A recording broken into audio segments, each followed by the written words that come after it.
Not at all. Good evening and welcome to Nox Mente. Tonight's guest is Michael Joseph. Michael's a researcher and occult symbol of the occult symbolism and ritualistic elements in our world. Last year, he created an epic video series called Occult Science, the Hidden Deity of the Cosmos. In over 30 chapters, totaling 91 videos, he methodically tears apart then reconstructs an enormous library of occult data into easily digestible segments.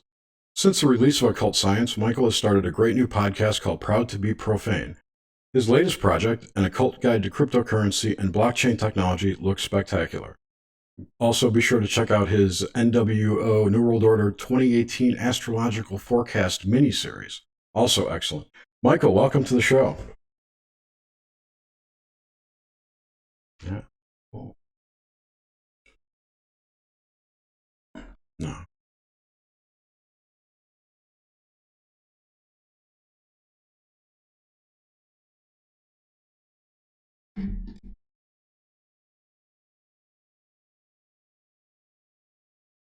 It's all in your head.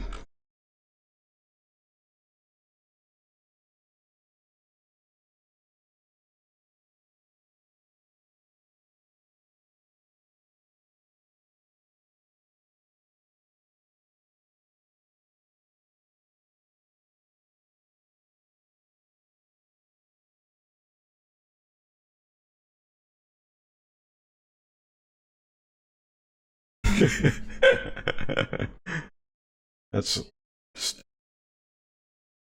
extremely.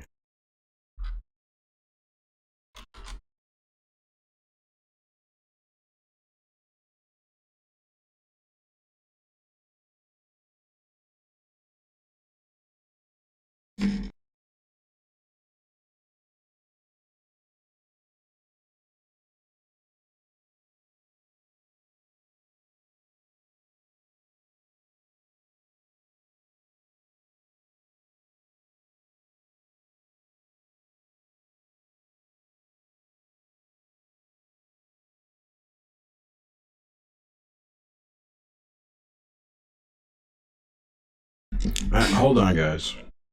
I'm. You guys were me. Okay. No. No. They couldn't hear you. No. I can hear you fine. There we go. Are they able to hear us now, Jared? Yeah. Sorry. Talking about all kinds of cool shit. You guys missed it. I know we were leading right into Michael's background. I said everything that I was going to say that was brilliant tonight, and that's it's it. over. Goodbye, everyone. Well, all right. So let's just dive in. I wanted to, what you were just saying, I was going to kind of segue into your early history, but let's just do that. And they missed it. Oh, well, because we'll probably circle around. So give me a small, let's go back to your earliest memories in this life and the stuff that sticks out now for you now that you feel maybe influenced you in some way. Let's see here. I guess kind of interesting the name that I have on YouTube, Schism 206. It's originally taken from a Tool song, but it kind of, now that I've done all this research and kind of gone into a lot of these esoteric things, and then I reflect back on my life, I guess that's kind of a fitting name, because the first real schism that ever happened to me was my parents splitting up when I was younger. And that's not exactly uncommon, but I guess I told this story to Isaac Weishaupt. I did something on his podcast, and it was kind of in the realm of, I kind of made up my mind what I thought about politics when I was probably like 8, 9, 10 years old. I can't remember exactly when, but it was like the first election that I can remember. And we go to, you go to elementary school, and they're telling you it's this huge deal, and you're selecting a president. It's a really important decision, blah, blah, blah. And then, they kind of ask you, who your parents are voting for, stuff like that. And so this was the first time that I really ever noticed, before my parents got divorced, like them kind of, I guess, like bickering or taking pot shots at each other, kind of like behind each other's back. And so when I go home and I'd be like, oh, like, what'd you do to school today? Oh, we talked about, the election. And I believe it was the George Bush Senior, Michael Dukakis. I think that's what it was. That's best I can remember. But anyway, so, in 1988. typical, yeah, there you go. That was the first one I remember. So I was 6 years old. And so, in typical programming fashion, my dad was more of a Republican and my mother was more of a Democrat. And so I noticed that when I would talk to them about it, they would kind of like say a little something about the other one, oh, your mother's voting for him or blah, blah, blah. And then my mom would say the same thing about him. I'm like, well, what the hell? Like, this is the first time I really noticed my parents kind of, being mean to each other. And it was kind of foreign to me. And I'm like, well, why is this so important if it's just making my parents fight? That was like my innocent child reaction to this. Everyone's telling me this is the most important thing. And like, whatever, the USA, living here.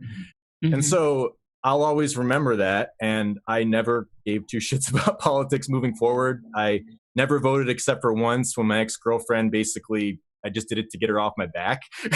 Yeah. Oh, man. And it was for, I guess, Kerry. So I guess that was I feel okay about that one in comparison with George Bush, but then you find out they're all bonesmen. So yeah, they are. but either way, that was like the first thing that I can really remember that would relate to kind of the things I discussed. When you were observing this behavior with your parents, how was it affecting you emotionally? I guess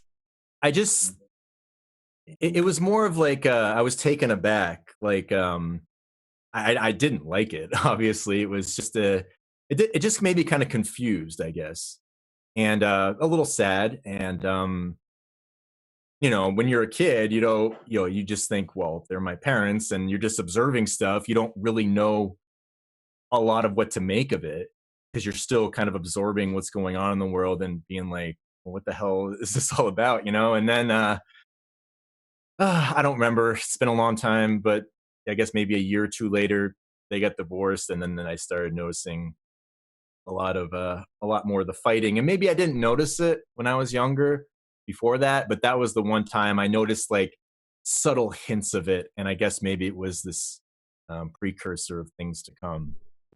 Did you ever feel like you were responsible? Did you shoulder any of this yourself that you're aware of?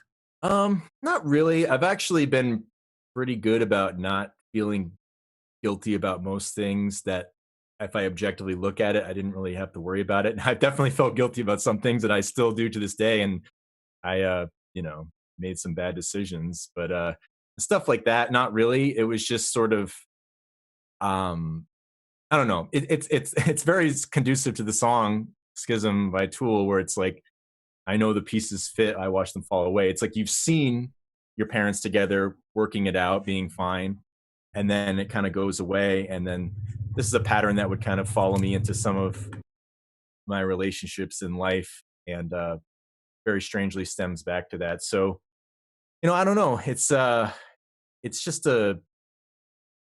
was just a time in my life where I was very much in the middle with stuff. Like it's still how I am. I would see my mother's side of things sometimes, and I would see my father's side of things sometimes in terms of what they were doing to each other. And I understood probably the reasons why they were frustrated with each other. But at the same time, I don't know, it was weird. So I had this balanced relationship with them in terms of that. I was never like more partial to either one. They both had their flaws and their good things, and that's kind of how I approached, I guess, as I grew up. Kind of the way I would look at things is you're obviously at some stage in your life going to deal with your parents' issues that are imprinted onto you when you start becoming like them and whatnot. And so for me, I kind of adopted the axiom of take the things that I like about them and try to be like that. And the things that I don't, try not to repeat that.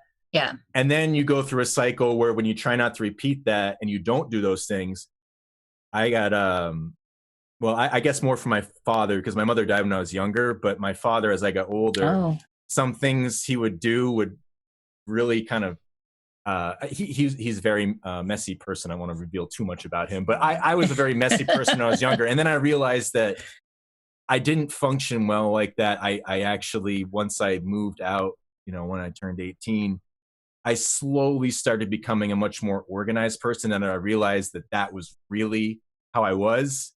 And it's funny in retrospect, because when I started getting into astrology, I have my moon in Virgo, and I really realized that so much that I oh identify yeah, with. yes. And so I'm the exact I need opposite of things that, in by the way. order. I need things in order and stuff like that. And my father's not that way at all. And so I would get sort of resentful about it. And then I had to go through this layer of, kind of like forgiveness of your parents. Yes. And understanding that I can't change them. I can do everything I can to just do what I need to do. And so now that I have a great relationship with my father, and it took a while to get that, but it's a lot of it just stems from, things in your childhood, and then how you deal with them as you get older.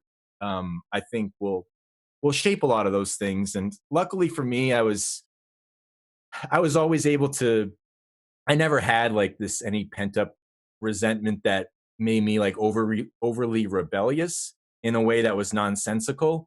But the things that I had issues with, I was able to be pretty good about not, not being too much of a jerk about it. Sometimes I did, but I would learn quickly when I'm like, oh man, like I got to stop being like this. This is my dad, Are you an only child? No, I have a younger sister.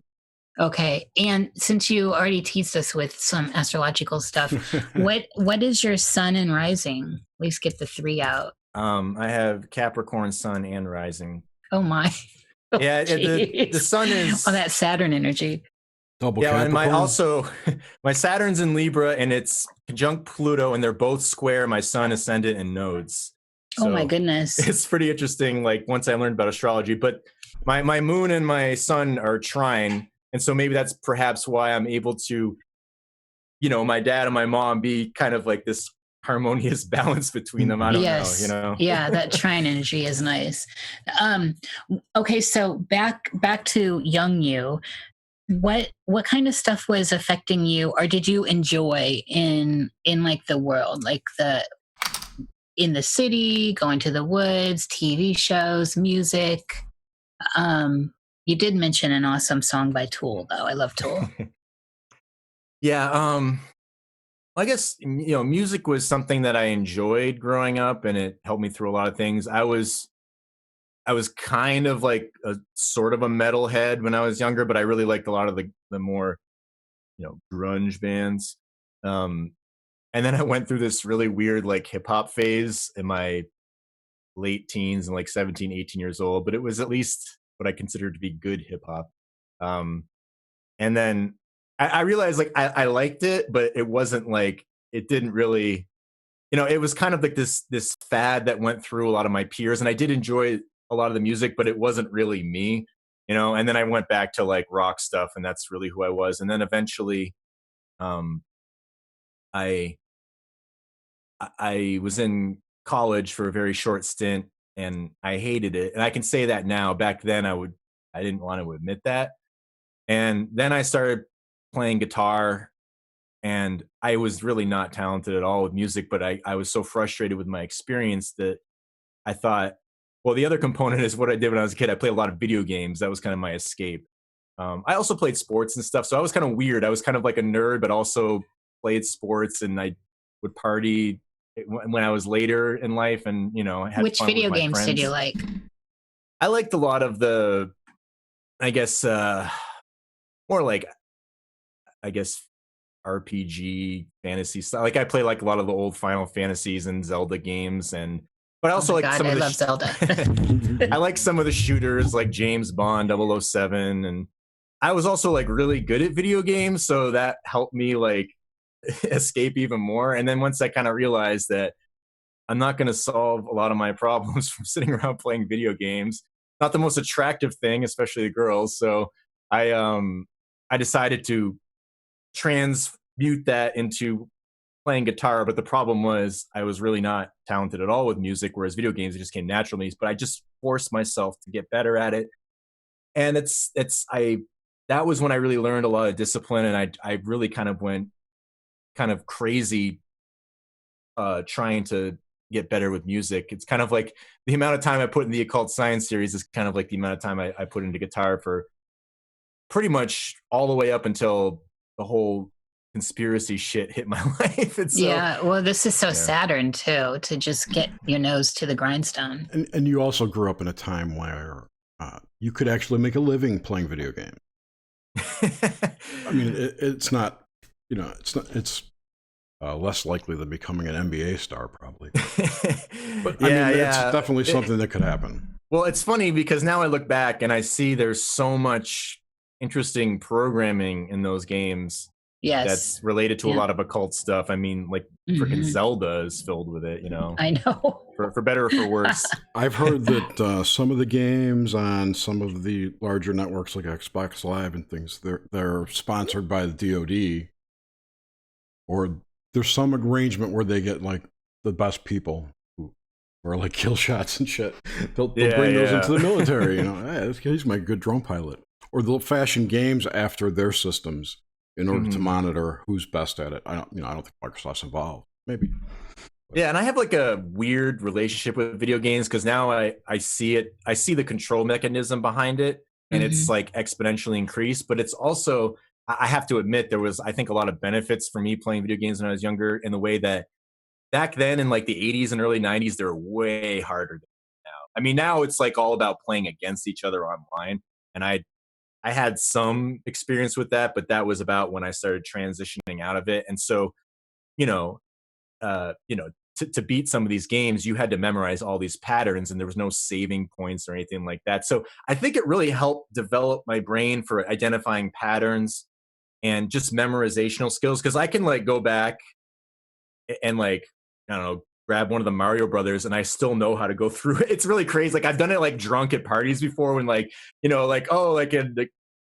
frickin' college, there was like some Mario, Super Nintendo Mario there. I knew how to go through it and beat it quickly. And like, I was like, shit, I can't believe I remember this stuff and I'm freaking drunk. So it's weird how that stuff like stays in you and then it never leaves. Oh yeah. For better or for worse, I don't know. Yeah, right. It's a program. It is. Did you have a relationship with nature at all? Nature. Yeah, I grew up in Vermont. So it's pretty woodsy there. And, ironically, a lot of what I love about it now, I didn't really appreciate as much for the first part of my life, but I did love going out and swimming in all these different brooks and creeks with my friends. That was like my favorite thing to do in the summertime. And again, like when I was younger, I was really lazy and kind of depressed a lot. And so I had friends that had to motivate me to go do stuff. So I'd be sleeping. They'd show up in my house, like in the summer or something like that. They'd pull my ass out of bed and be like, we're going to go climb a mountain today or something. Like, all right, fine. So luckily I had a lot of friends who were much more initiatory with things than I was. And then over time, I had to kind of break out of that extreme laziness that I had. But it was kind of because you grow up in an environment that is, it was sort of like this messy kind of hoarder environment where I lived. It was very in disarray growing up. And so, you don't really know who you are until you start really kind of examining your life and what you're doing. And the one thing I can like, it's funny if I look back and I think about like who I was when I was 18 years old, like some of the decisions I made, I'm like proud of myself because I'm like, dude, I don't know if I would do that now. I would like, certain things and certain mindsets, but it was sort of like, I really started to realize that I did not want to be, 30 years old in one of these like regular jobs or something like that. I was also very observant of people who are older than me and kind of sensing how happy they were. Not like the face that they put on to say hi to you, but just a lot more subtle, intuitive things. And then I'd start analyzing sort of like, well, what do they do? What's their behavior? And I noticed this in my early 20s. I used to work in a kitchen, and we'd get these, mid 30s people come in, and they would be like, after we're done, like, where's the party at? And they were fun. I liked them. I didn't dislike them, but I always thought like, man, like, I don't want to be 35 years old and being that kind of person, like still going out trying to party with 20-year-olds. Like at the time, like I didn't mind, but like I knew I didn't want to be like that. So I'm kind of like, I learn objectively. I watch other people's behavior and I see what I like or don't like. And then that affects me, rather than some people have to go through personal experience to figure out how they feel about a lot of things. More of the time, I should say. Not that I haven't learned from personal experience, but that's usually like my first layer of trying to figure out what I think about, I should do for like planning my life. Sorry, it's a tangent. I find it's like a mix. We're fine with tangents. I feel like I've lived a million lives within this lifetime. So like you had said earlier, like when I focus in on me at 18, I don't even recognize that person, although I did make some pretty righteous decisions. So still back in your youth, were you, if you don't mind, how old were you when your mother died? I was 11. So that was young. That's quite young. And can we talk about that a minute, if you don't mind? Sure. How did you process that? Like, did it, and I'm looking for like dream stuff and how you were kind of, I told you, they always make an appearance. How did you emotionally process that? And of course, speaking from now, where you are now, so you can kind of speak in a detached way. Yeah, actually, I mean, looking back, I feel like I dealt with it pretty well. I have talked to my dad before, and he said that I had these like fits of rage sometimes that I do not remember at all. Like I just literally have blocked that out.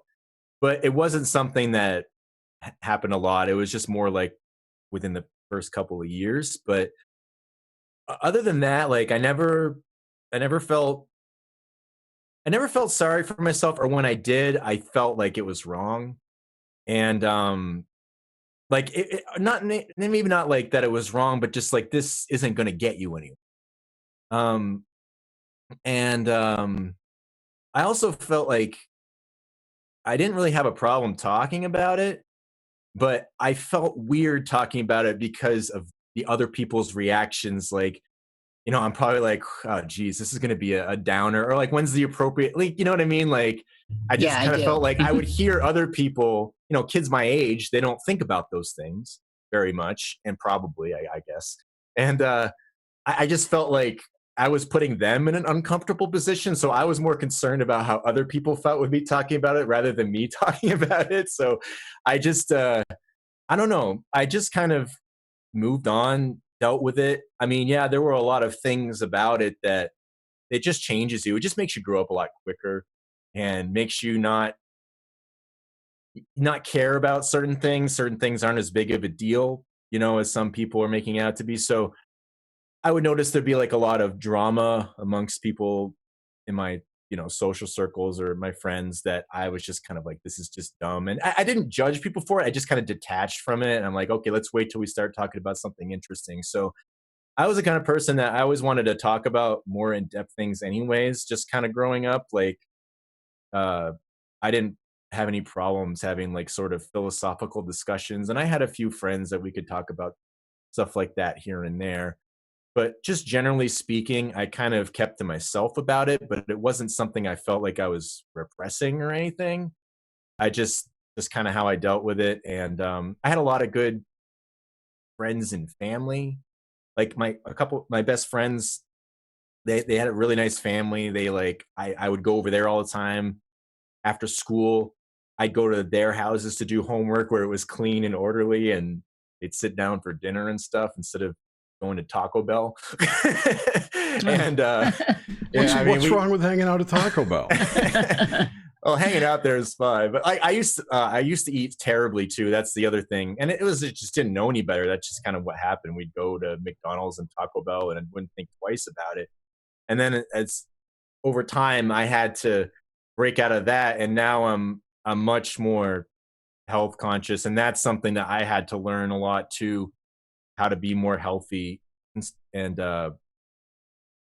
like the Virgo moon, you want to be efficient. And when you're not being very healthy, you can't be efficient, you Yeah. get tired. And so to me, it was more like I need to be healthy to be productive, to do the things that I want to do with my life. Or when my mindset was on music, well, if I get better at music, it's only going to be helpful if I'm healthy. So a lot of my filter was just through working on music. That gave me a focus to just go for something and not really ask questions, not worry about anything else. So everything I did was kind of through that. Like I would get jobs that I felt were conducive to that.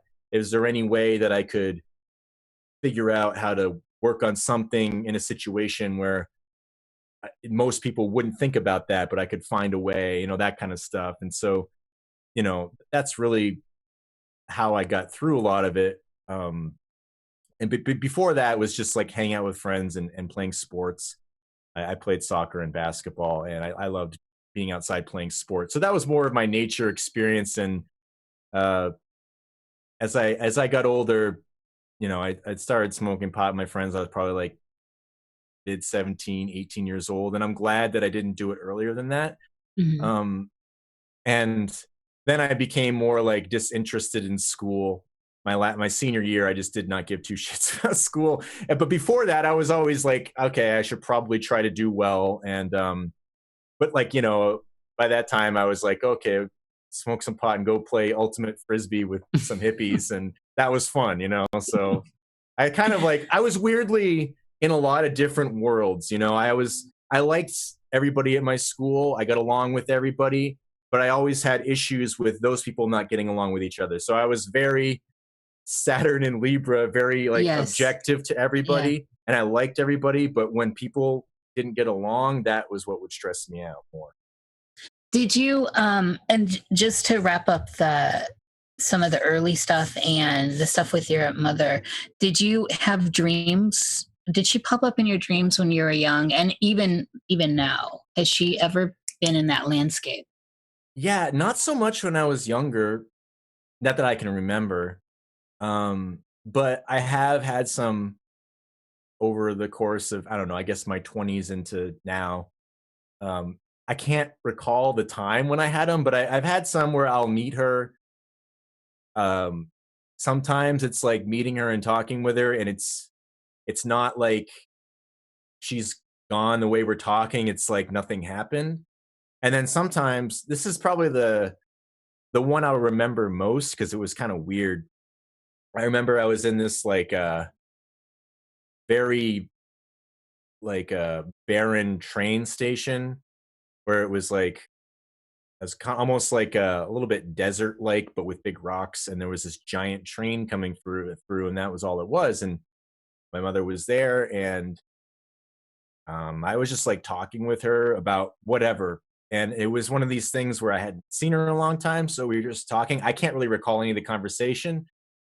But then I remember this specific moment where she was like, okay, the train's leaving. I got to go, and you can't come with me, so. Oh, wow. That's rather profound. So in general, when you have seen her, and including this one where she had to go on the train that you couldn't board, what's the emotional response from you? Are you emotional at all when you see her? Yeah, I mean, I definitely get sad about it. Other times is when I'm hanging out with my mother's side of the family. Now I might picture her there. Like, what would she be like if she was older and hanging out with them and stuff like that? And I'll definitely get sad and cry about it, but I feel good about it when I do that. It's not bad for me. It's kind of funny to say. And my whole thing with it is just sort of try to take what happened and try to make it as positive on the opposite side as I can from that. So any challenges or anything that was frustrating from that, try to channel that into something positive, and that's kind of been my viewpoint with it all. But as far as like the emotional things, like a lot of it will be just like I'll find something randomly in the house, and I'll get these things to remember. It's weird. I remember she used to get a lot of colds.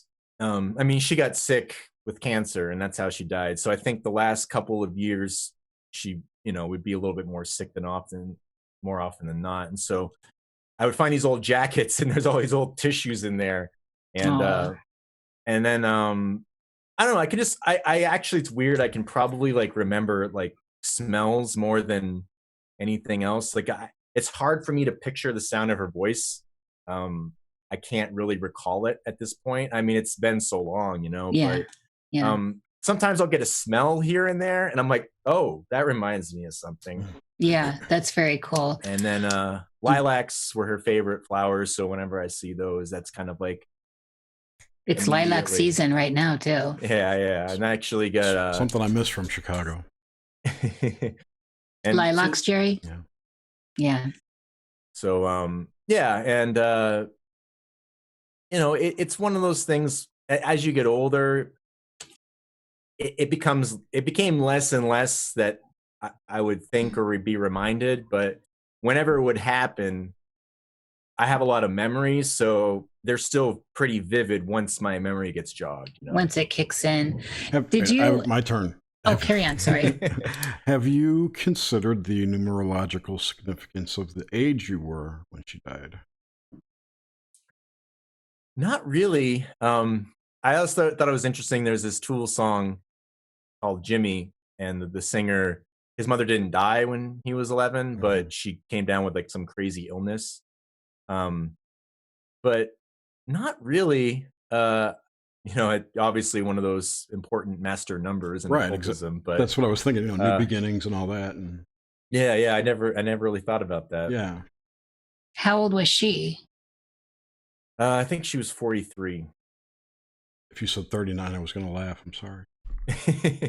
Another Kabbalistic number. No, just 43. That's all I had. That was my question. Yeah, it's weird. I like the numerology stuff. I actually circled it because I find that quite significant. The numerology stuff, I just think it's interesting. I don't get too obsessed about it. I did kind of go crazy with it with some of my research, and I'm like, dude, I need to pull back because some of this stuff is just sort of like, you get so immersed in that world, and it starts like, it's a giant rabbit hole. You kind of descend into madness a little bit. Absolutely. With you start working with like 5 or 6 different gematria ciphers, and like, oh my god, and it's like it's not pretty. I think birth path numbers are interesting, but I don't attach like a ton of deep significance to it. It's just something I find interesting. What's yours?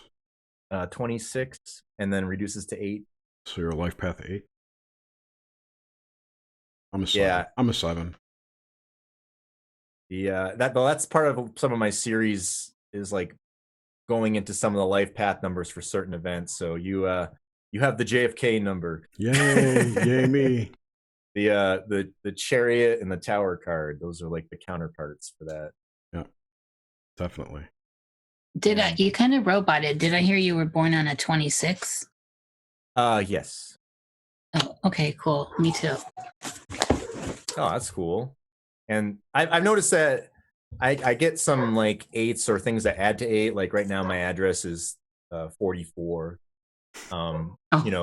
Schism 206. 206 is completely arbitrary. Cancel out the 0, you get another 8. Just it's funny. There's a lot of 8s that will pop up here and there. It's kind of funny. Yeah, I agree. There for me too. I landed at an 818 address. When you get to be our age, you'll see it's a bell curve. Everything will show up eventually a lot. Mm-hmm. So, how is the dreamscape? Oh Lord, I don't know what's going on outside, but I want to know about how your dreamscape was when you were young. Like how you're so like this is like maybe did you have reoccurring stuff? Right? Did you have nightmares, sleep talking, walking, any of that stuff when you were young? I had one reoccurring nightmare. I'll always remember it. It was about this. Can I swear? Is that okay? Go fucking nuts. It's about this fucking doll.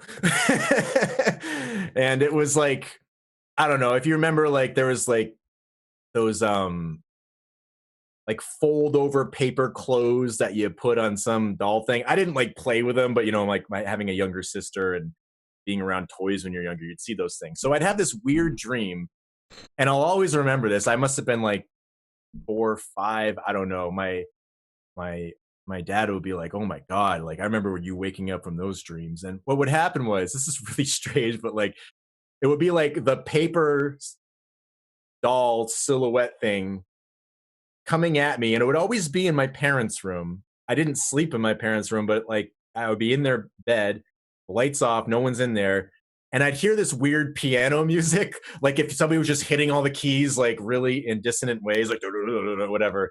And then this thing would just start like creepily coming at me, like you know, like you just seen like The Ring or something when the girl's coming out of the well and she's all like whatever. Like that's what it would be coming at me, and it would freak me the hell out. And I had probably like 2 or 3 of them, and then I did have a final one where I wasn't scared of it anymore. I was just kind of like, this is just dumb. So somehow at some point I decided that this dream I'm having that was scaring me was just kind of silly. But that's the only nightmare when I was young that I can really remember very vividly.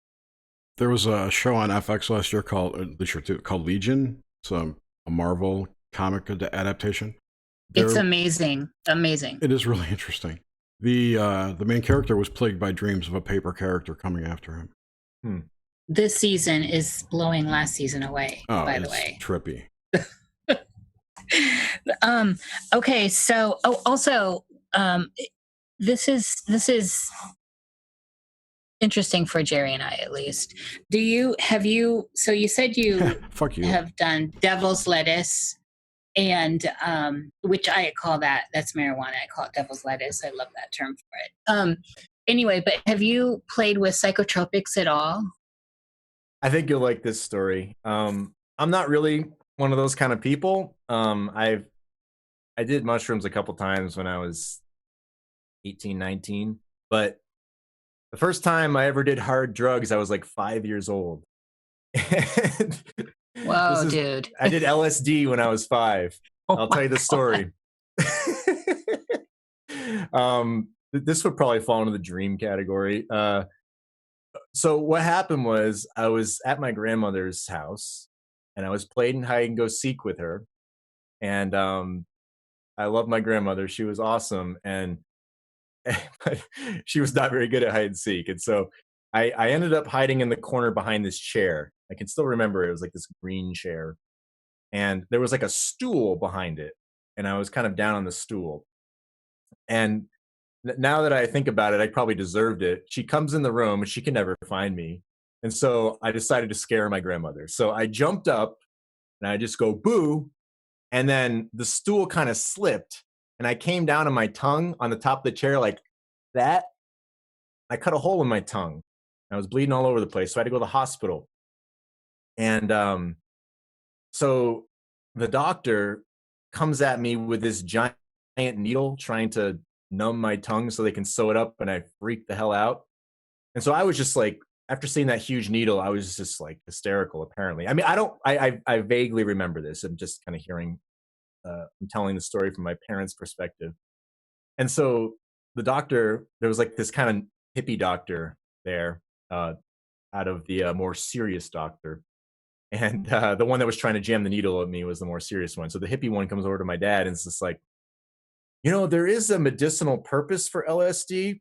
It can be used for anesthesia in younger kids, but they have to be a lot younger than they have to be younger than a certain age, and I fit the requirements. So apparently they gave me LSD, and that knocked me out, and they were able to sew my tongue up, and then I woke up, and I remember this, that my parents, I could just kind of see sort of their faces or heads, but they were distorted, but it was all very like watery, and they were kind of slowly floating counterclockwise in the room, and they were talking to me, and I was just kind of like, hey, how's it going? And they're just very slowly just spinning around, just this sort of like essence of them, but there was still mildly a face shape, and they were trying to give me ice cream. So that's my first psychedelic experience.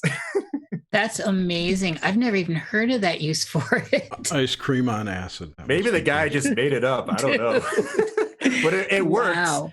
And I'd like to think that I came out all right. I love that's a first for me. I love that. And this is a stupid question because I'm sure you won't be able to answer it, but did you notice any change in your thinking or cognitive behavior after that? I can't say that I did, but I was really young. Right. Right. So maybe it did something, but as far as I can understand, like I just didn't really think about it. And my dad will argue with me and say that it was just him there, but I remember him and my mother being there. So I don't know. It just seems that a lot of people seem to get a whole new perspective on life once they have their first psychedelic experience in their teens, at least the people we've talked to. So to have it at 6, I wonder if 5.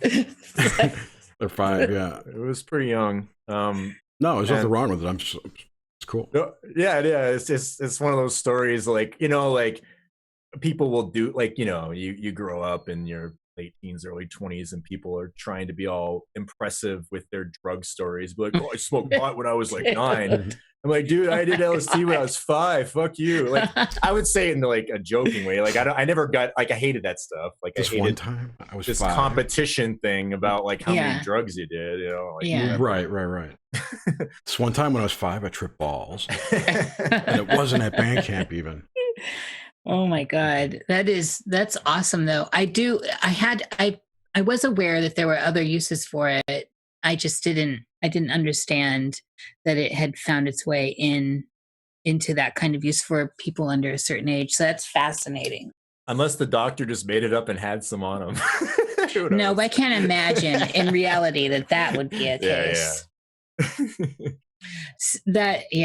Man, that's crazy. We're getting all kinds of interesting stuff like this with the show. That's part of why Nox Mente rocks. What about thinking about your general experience with religion as a young person? Was it in your life? What were you kind of indoctrinated into, if I may use that word? I grew up Catholic, sort of, and went to church. I was an altar boy. I went to a Catholic elementary school, and I don't have any problems with it. It wasn't like weird. There was nothing wrong with the priests. Actually, if I met any of the priests today, I'd go have a cup of coffee. They were good people, and I didn't have an issue with it. I mean, I always thought like this is kind of weird. Like I'm dressing up in these robes, carrying out these wafers and wine, and it just all seemed kind of silly to me. But I respected that other people respected it. I didn't want to like be a jerk about it. So, I'm always the kind of person that I'll do something I think is kind of silly if I don't find it to be like completely against, you know what I mean? If it's just like, all right, this is going to appease somebody, I don't think it's overly harmful, like whatever, I'm just going to do it. And so, I got confirmed and got the hell out of there because my dad wanted me to get confirmed. And, I treated it as, at that point, I think it was every Monday we would go over to the church after my middle school and high school. And, I just hang out with people there, and none of us really took it very seriously. In fact, my best friend cheated on his confirmation test. It was hilarious. Like he brought in this little cheat sheet. He's like, dude, I got to get out of here. I got to make sure I get I actually failed it. And I just talked to the priest, and I was just honest with him. I'm like, listen, I didn't really study. I just kind of want this to be over with. And he totally understood. And it was just, so, it was just one of those experiences for me. It was just the way it was. And I got through it. But I always remember being in church And I was just like, you know what? Like, if God cares so much about us, he wouldn't have us sit down and kneel so much. He just, or get up and stand and kneel and whatever. It's just like, this is uncomfortable. Like, wouldn't you just want us to just sit and chill out? You know, like, these are like the dumb thoughts that would come through my head. Like, um, and then certain things, like I remember I would have some of my friends' parents that went to the church. You know, we all go downstairs and have, you know, donuts afterwards. But they would, when I was in the car with them, they're like, make sure you put on your seatbelt. And I'm just like, hey, if God's in control, then I don't need to put my seatbelt on. I was kind of saying it in like a I don't know, a joking way, but at the same time, I was kind of serious too. I'm like, I used to do it all you the know, time. if this is how it is, like, why do I need to have my seatbelt on? It's, if an accident's going to happen, it's going to happen. It's up to the divine order. And I've actually always had that kind of sense about things in my life, like with those sorts of things. As long as I wasn't doing anything I thought was like too stupid, I felt like, you know, what's going to happen is what's going to happen. Something could fall on me randomly somewhere, and nothing I can do about it. So I kind of just, I've, it was me like expressing my own opinion on spirituality, but sort of at the same time taking a jab at like, well, you know, if this is all about faith and stuff like that, why are we having faith in seatbelts over God? You know, I don't know. That was just the way I was. I love that. It's the questioning and all that logic is a good thing, I think, especially with things you can't control. You know. So, what did you? Where are you spiritually today? Like, how do you feel about all that? Um, it's interesting because as I got older in my 20s, um, I I was fine with like certain aspects of well, here's the thing. Now that I look back on it, I think that the Catholicism that we grow up in is just a guise for esoteric Freemasonry. So you have these secrets and all these rituals and all of this stuff, but then you're getting the more outer meaning, you know, Noah's Ark, all that. So um, my whole thinking with a lot of it was just kind of like, you know, I don't know what happened thousands of years ago. And I always thought, like, I was never really a conspiratorial person until, you know, the waking up, I don't know, 4 or 5 years back. But I always just was like, didn't trust humanity at large or like power structures. So when we were learning history in school, I would think, like, what if somebody just made all this shit up? Like, why am I learning? Like, wouldn't that be crazy if this was all just kind of made up and we're learning it like it's so important?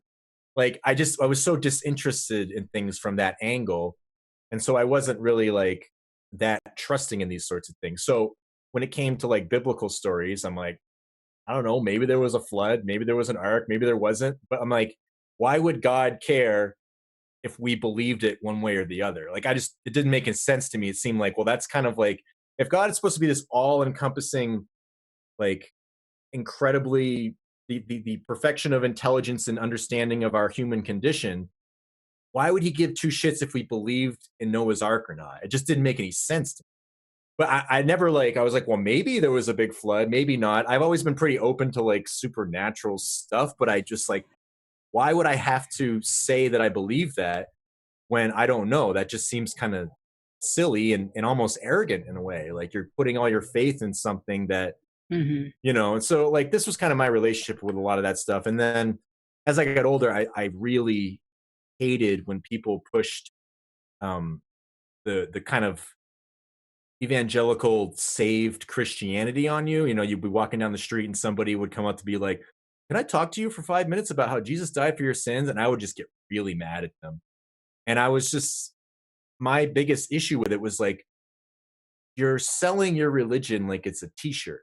You're going out like people do when they're advertising, you know, their new car wash they just had or something. They just opened something like that. Like, that was just the vibe I got.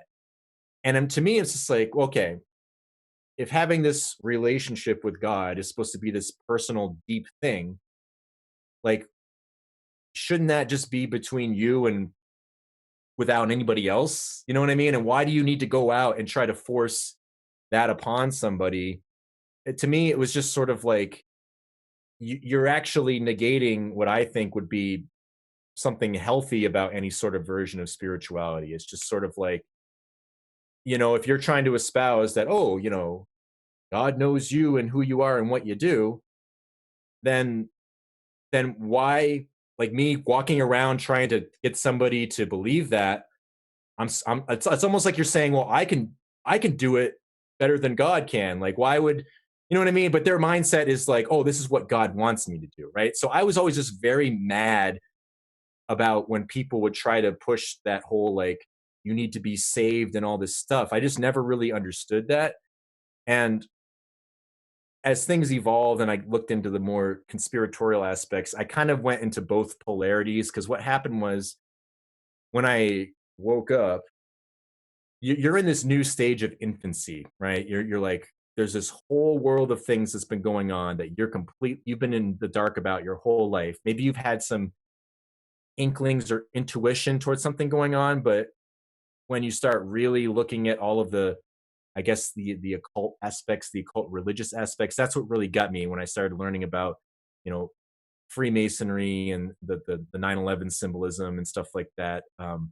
That was like, holy shit, there's this religious agenda.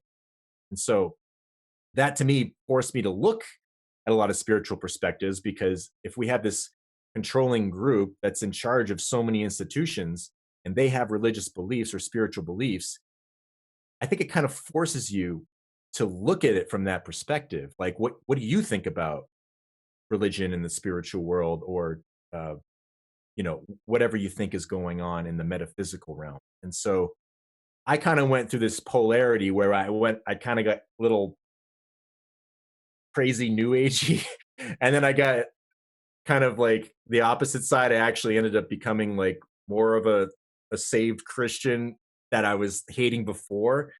And then I realized that I was getting sucked into things. I had a, you go through these mindsets and you just get this filter. And then I kind of will go into them a certain way. I don't talk about it with people. I don't start telling everybody my beliefs, but just in my head, in my mind. And then I start realizing, wow, like this is really making me act in a way that's not me.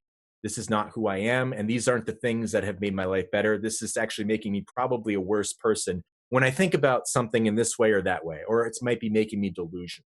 And then I start realizing, okay, now I'm having the mindset or behavior of a cult member. You know what I mean? And so then I start to realize, and then I back out, and I have to kind of take the things that brought me into that perspective, that I, just like what I was talking about with your parents, right? You take the things that you think are good and healthy, and then the bad things, you purge them, you try not to do them. But I have understanding for people who fall victim to it. And so in ironic fashion, it's sort of like this version of alchemy. You have these two polarities. I went to the extreme on one of them in my mindset, and I've kind of fused them together in my own understanding. So I sort of look at it from a fusion of a more Orthodox Christian viewpoint, but more in the description of how things work, not in the literal aspect. I kind of look at, like the occultists do, as allegories or stories for human consciousness, the way people behave. And so to me, the Orthodox understanding of Satan or Lucifer matches up more with what I see, but there's certain things that I don't like. I'm not one of those people who has like problems with gay people or anything like that. Like that whole area of it, I don't, that's not me. You know what I mean? So there's things in it that I think are profound, but then there's the Gnostic side of it, which I find profound things in there. So I kind of fuse them together. And I think that can be kind of confusing to some people, because a lot of people in the truther world are kind of used to one or the other, and they're kind of combating a lot. And so that's kind of, I know it's a long answer, but that's kind of where I'm at now with it. Everybody likes their boxes. Yeah, And exactly. their echo chambers, yeah. And sometimes you got to go into a box to understand that. And now I understand how people can get programmed for certain things. And my whole thing is this: if something's being hypocritical, if you're trying to say that your spiritual viewpoint says this is how it is, but if another spiritual viewpoint says that same thing, and you're demonizing them for it, like, it's just being hypocritical. It's sort of like I guess sometimes in Christianity, people will, I'm trying to think of a good example. We'll say that, I guess, our, this version is the truth. Like this is, because of the Bible says this or that, that's what's true, right? And so I'm like, okay, well, you're really basing it on the fact that you think that this scripture is inspired by God. So what happens when another group says their scripture is inspired by God, and you're just like, well, no, that's satanic. That's the deception. Ours is right.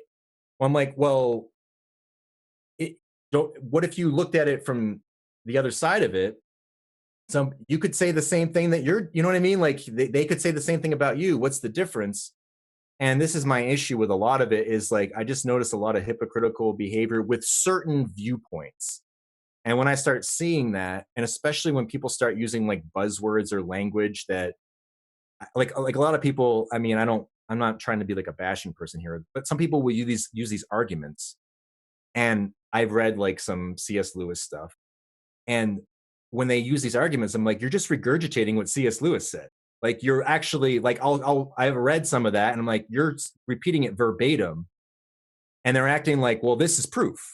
And I'm like, you reciting something line for line, that just intuitively tells me like you're taking someone else's argument and trying to put it forth as your argument without adding your own flavor, your own individuality to it. And when I start sensing that, I immediately like red flag, blind, and I kind of like, okay, something's going on here. And so if I find myself starting to do that, I get red flags. I'm like, dude, what am I doing? Like I am being just like what pisses me off. And I've had to, that's part of life. You do that. You are susceptible to programming. I'm no different than anyone else, but having that honesty to realize that you've been duped, I think is the problem that most people can't get past. That was good and thorough. And yeah, it is always good when you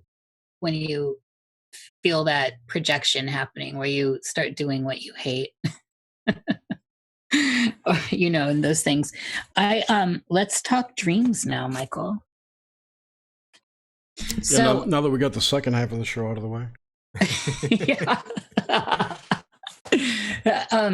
Well, it's all that background stuff is so perfect because it gives us an idea, of what is going on and within your own little soup of you, and it's relevant. So how does the dreaming look to you when in just a blanket, like, are you a person that sees color predominantly, all this, what are the predominant themes in your dreams as far as tactile, color, audio, all that? Yeah, I definitely would say there's color in a lot of my dreams. Um, a lot of it, if I was gonna sum it all up in one word, it'd be frustration. I have a lot of frustrating dreams. Not, frustration doesn't mean that like they're scary or something, but there's something not right. It's like confusing. Like I'll give an example. I have these dreams where I'm someplace and I have a guitar, and maybe I'm like in some theater, people are wanting you to play, or I'm just in a social situation and there's something wrong either with me or with the guitar. So sometimes I feel like, oh my God, like I can't play. Like I feel like I'm extremely drunk and I'm just like, oh God, like I forget. I'm like, dude, I know what I'm doing here. And then the other times it's the opposite. I feel like I can play just fine, but the guitar will like bend like a Gumby arm and like the strings will start like detuning or something will snap, like something's not right. And I feel like, okay, I freaking rock this right now, but like this guitar isn't working or it's bending in half. It's like rubber. It's not even, usable. I'll have a lot of those sorts of dreams. So either way, it's very frustrating. I can't do what I need to do in this situation. So that's kind of like a main. Do you ever get any secret space program dreams? No, I don't. I've had a lot of zombie apocalypse dreams and alien invasions dreams. I might. Blue bubbles? Any blue bubbles in those dreams? No blue bubbles. I guess it's like the movie Cloverfield. That was probably like one of the dreams. It was very similar to that. And yeah, the zombie apocalypse dream. I've had many of those, and sometimes, I mean, I know I've said like, well, a lot of my dreams are frustrating. Sometimes those are actually, I would consider, fun. I'm like, can you share a couple with us that you remember? Yeah, it's tough to remember specific ones. I remember there was one where it was just like on this road. There was a big field. There's the ocean down below, and then some houses, and it was just me and maybe a couple other people. I can't remember like the people I'm with a lot of the time, but like, I'm just going in, and there's some zombies in there, and I gotta take them out with whatever I got. Sometimes I will have frustrating dreams where I have a gun and I'm shooting them. I'm like, dude, you're supposed to die. I just shot you in the head 5 times. You're still coming. This isn't fair.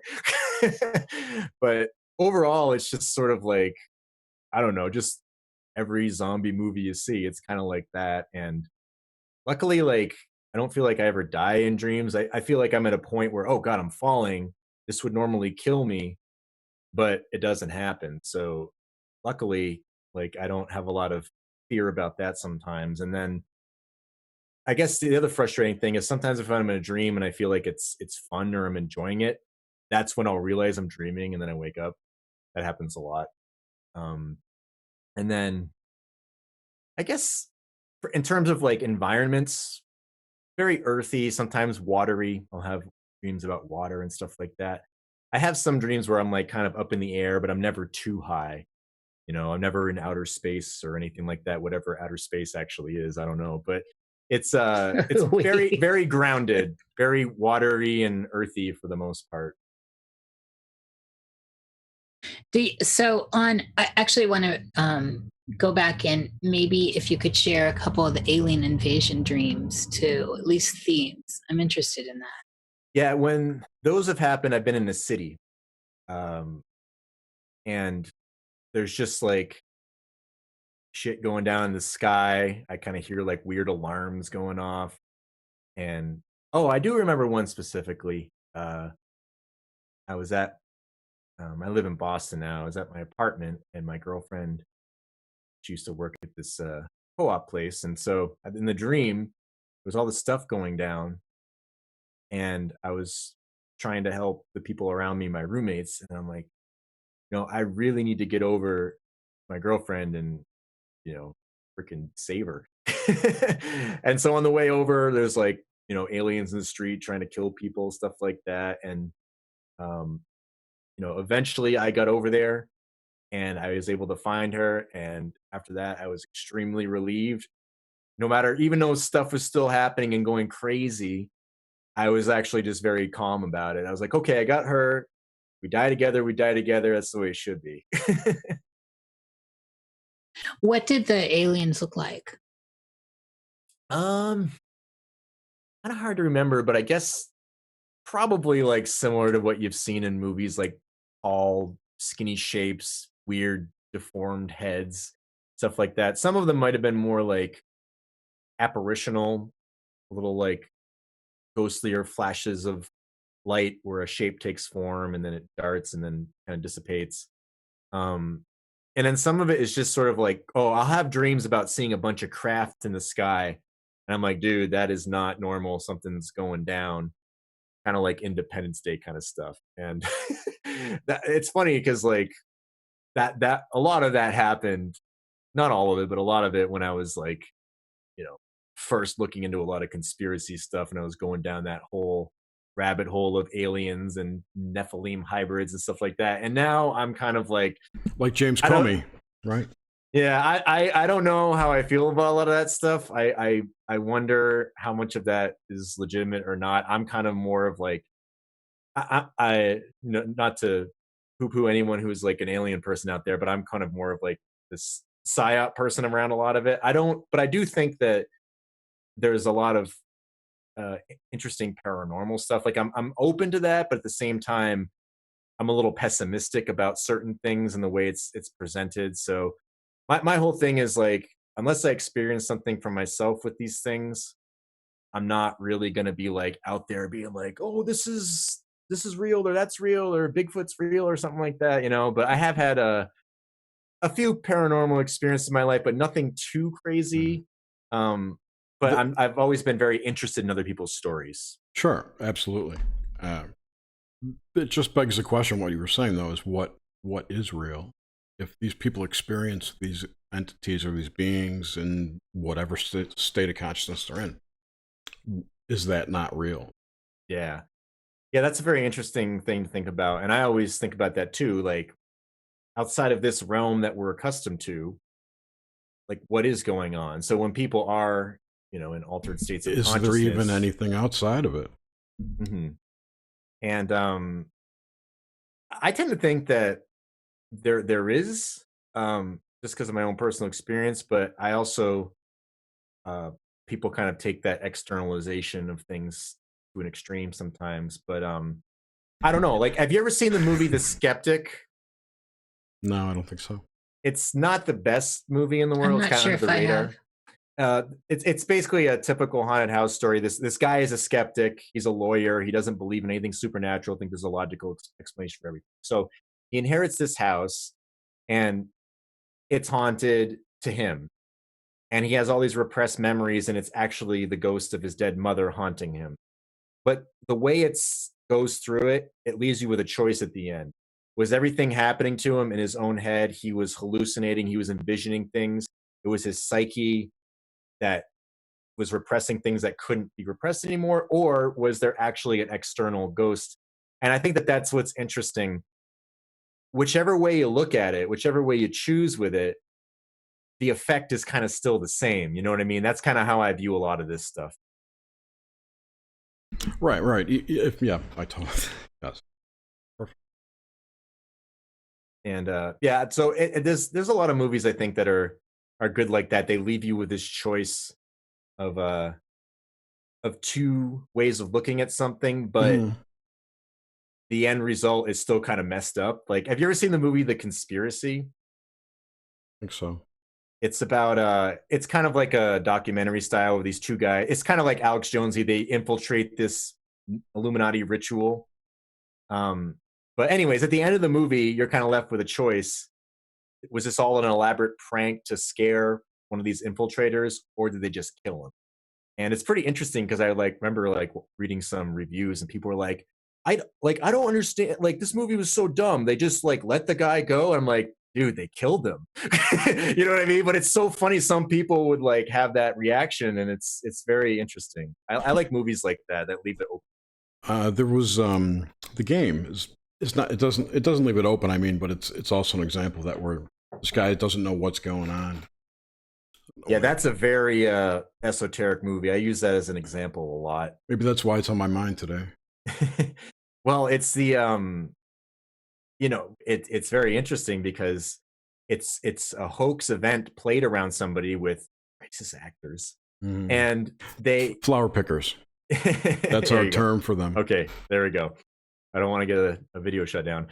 So anyways, that's the premise, and they psychologically tailor it to him, and there's a lot of Gnostic themes in that, where this death and rebirth, and this, if you think about a lot of these initiation rituals, they're supposedly allegorical, figurative. They're a play, right? And so that's what he sort of signs up for, kind of unknowingly, but of his own free will, he still signs up for it. And I don't want to go on a tangent here, but there's just so many strange, interesting Gnostic themes in that movie. And the end is sort of like this grand spiritual rebirth, at least from that perspective. Granted, he's still he doesn't care about material possessions anymore, but he's still a billionaire. He's basically gone through an initiation. Yeah. What amounts to an initiation? Yeah, I know. There's a lot of words. The thing about is it happening or not seems to come up more in some of the series I've been watching, like Counterpart, which is an interesting new show on Stars. And a lot of scenes are between people and themselves from another alternate universe. So you're left with that question: is he really talking to this guy physically? Yeah, and I've noticed a theme in a lot of horror movies where now they're going the psychological route with a lot of them. And I wonder what that's about. It's kind of interesting to me. Like, and it always makes me mad that he do it too. There's only so many ways you can slice up a body, you know?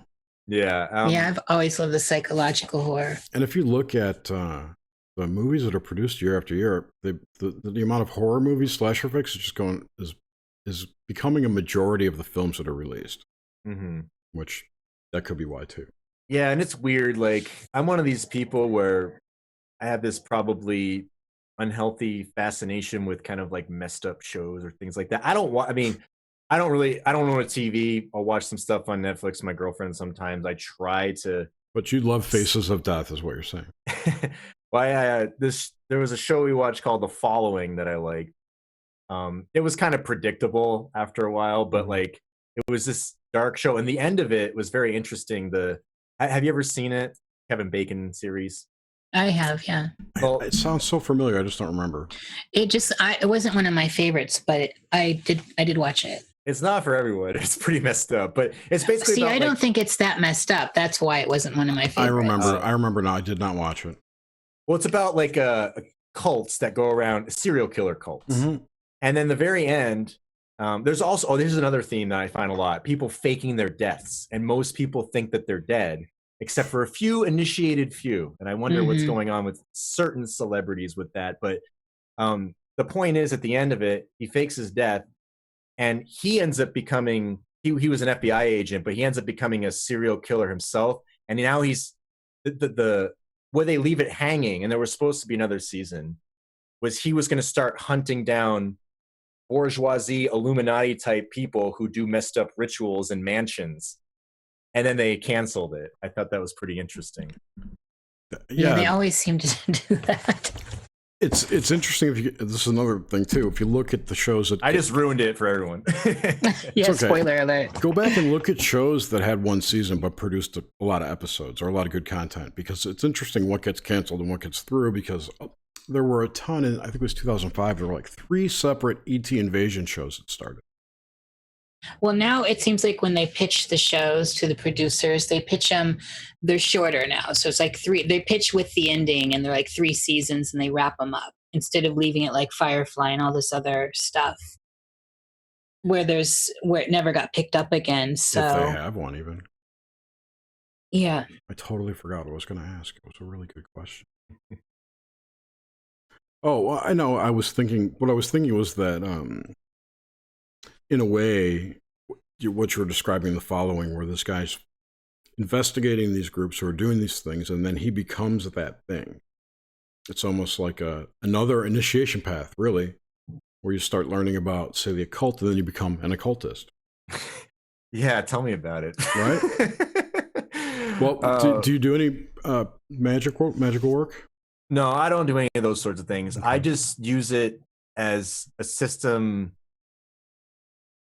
of, I guess, well, one, especially with like the astrology, I really like it as a system of categorization and classifying things in a psychological sense.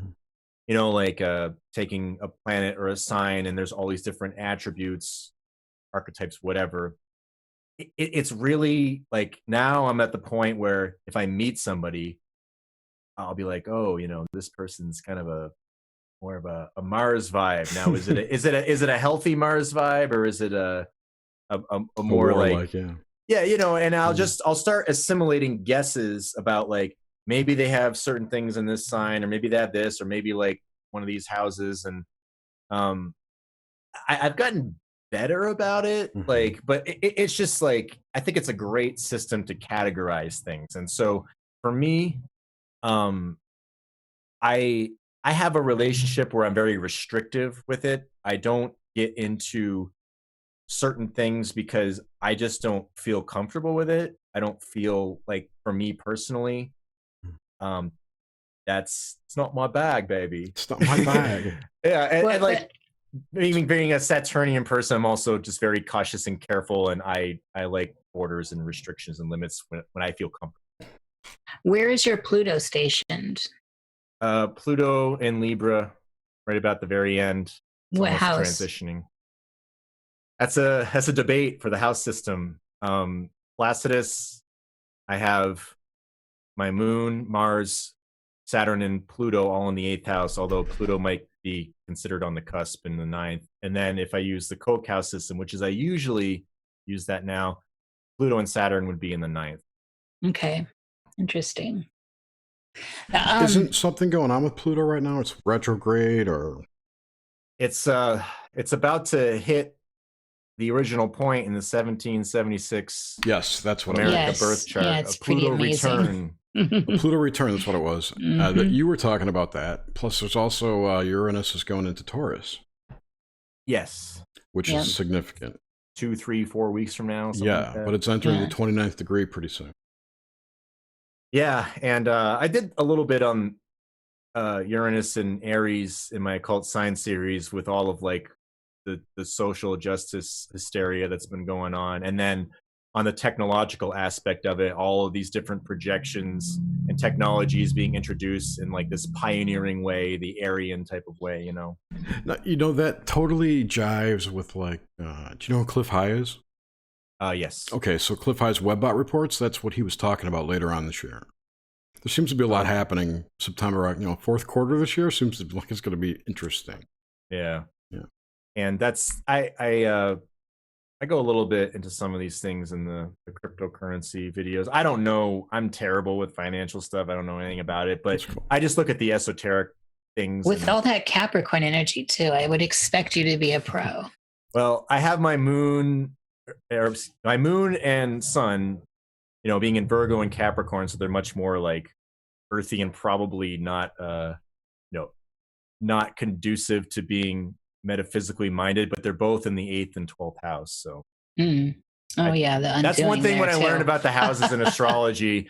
I was like, now the house system really explains a lot about me in relationship to that, where before I would look up generic interpretations of like moon and Virgo and Capricorn, sun and ascendant. They'd be like, oh, you're probably a really cold person.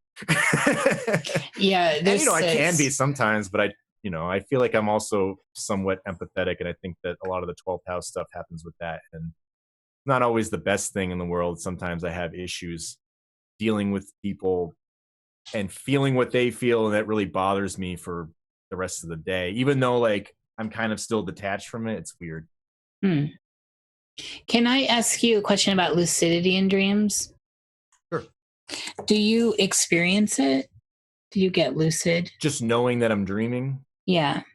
Yeah, that's when I wake up.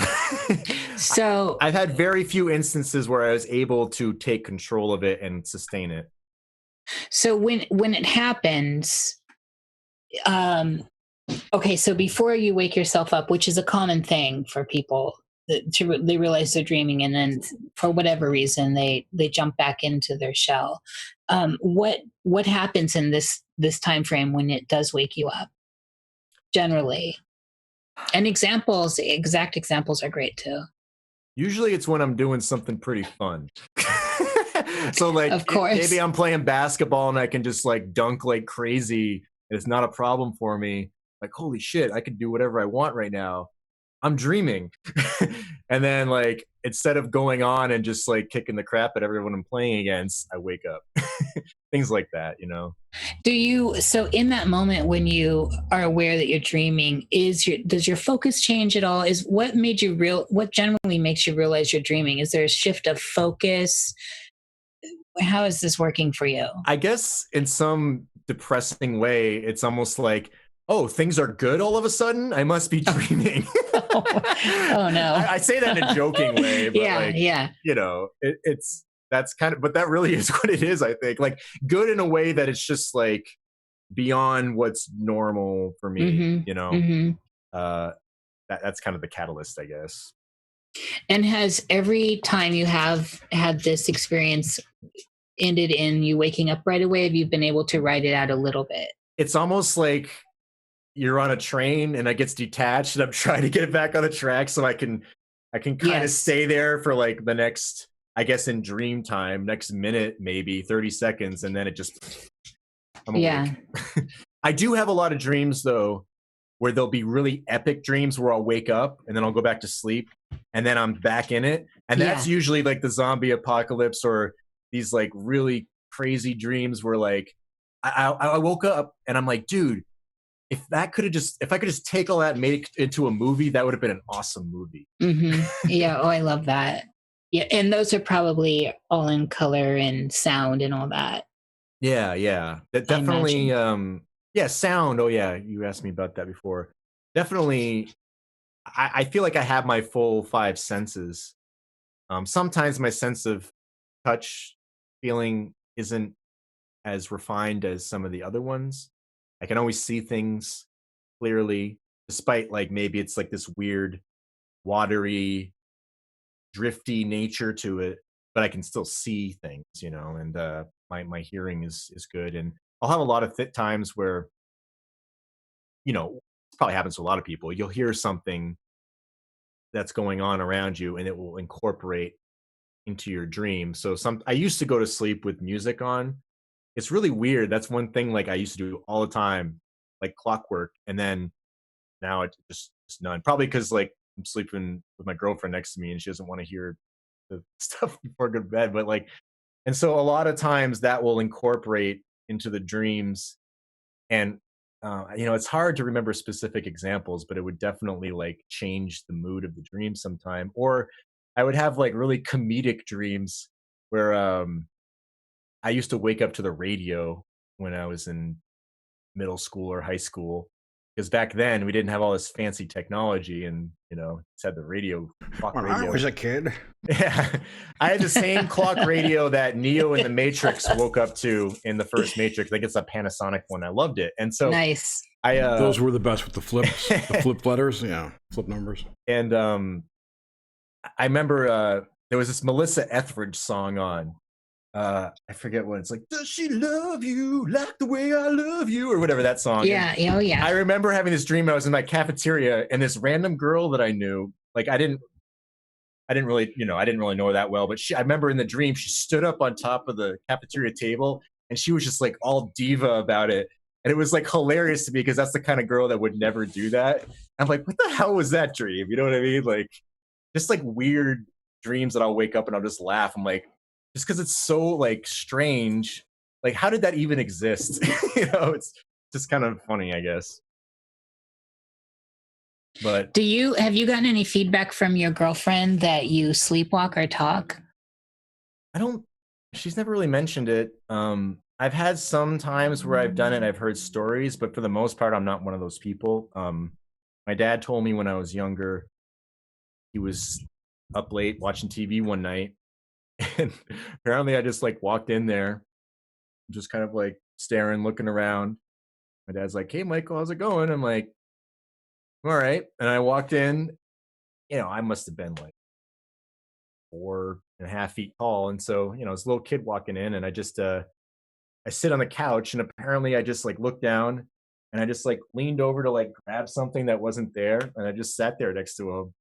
My dad's just like kind of like, the hell's going on here? He's kind of laughing about it. And then I got up and I'm like, I'll see you later. And I walked back and went back to sleep. That was like one of the only times I've sleptwalked that I know of that somebody has told me about. That's a good one. I like that. So you were definitely in the dream though, reaching for something that wasn't there. It's great. Who knows what it was, but like most of the stories I have with that kind of stuff, it's just kind of like hilarious. It's just so off the wall. Do you experience sleep paralysis at all that you're aware of? Never. Really? My girlfriend has had a lot of experiences with weird stuff like that. Not so much anymore. And so she's told me a lot of different things. And did they happen before you guys were together? Or yeah. And then at the start of us being together, it was really weird. There was a lot of very strange metaphysical things going on. I would talk about it, but no, it's cool. No, I would need to get her permission first. But basically, I definitely felt something that did not like me, and she was involved in certain like esoteric, tarot things and stuff like that for her own purposes. And so Mm-hmm. whatever things were communicating to her were Stuck around. telling the telling the opposite of what I was saying. Mm-hmm. And it was like definitely trying to get her to break up with me. It was really, we had a very strange start to our relationship. There were a lot of like all the core issues that we had as people came out immediately, but also because I'm really like, when I talk to people, especially if I'm, looking to be in a relationship with somebody, I'm like really in depth and open about stuff because I don't want to bullshit about things. So I'll just start talking about all kinds of deep, intense things, but it's like natural to me. So I don't think it's weird. And so some people I've done that to on dates, they're like, oh my God. Like I told one girl that I was just mildly interested in astrology. Like not even trying to push it, not trying to say it's real. I just like, hey, there's some things about it that I can't help but say have rung true. And that just like, and it was weird because she seemed like this, like, Aquarian type person with like the Hot Topic gear. I'm like, sometimes some of the like musician type people are like the most closed-minded to that stuff, and it blows my mind. I'm like, how the hell do you like? Are you not even interested in this? It's like, so I've had instances like that. But back to my girlfriend, there was definitely some very rough things that happened, and that's actually more of like the I wanted to actually break up with her because there was a lot of baggage there that I felt like I didn't deserve to have to deal with. And it's actually that was when I was like more looking into certain like aspects of Christianity. And it's really that mindset that got me through it. But in this way, it was the idea of sacrificing you and your needs for somebody else in a way that you don't see any foreseeable gain. It would have been way easier for me to just get the hell out of there. Right. But something told me like, you know what, this is important for me to do, even though I went through a lot of really intense, bad emotional stuff. So did you pull the demon out of her or not? That's what we want to know. I think so, because I don't know what I did, but like it was more up to her of like, it was kind of one of these things where eventually it all just went away. But at the start, it was really weird. And I would be like, especially when she would go to sleep, and this would be interesting in relationship to the dreams. As soon as she would fall asleep or get to that point where she was there, I would just feel this intense, like magnetic tension around me.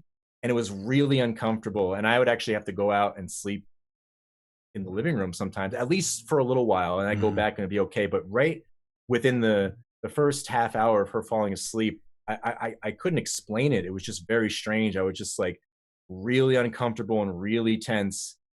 And all I could do is chalk it up to something really didn't want me there. And it was very frustrating.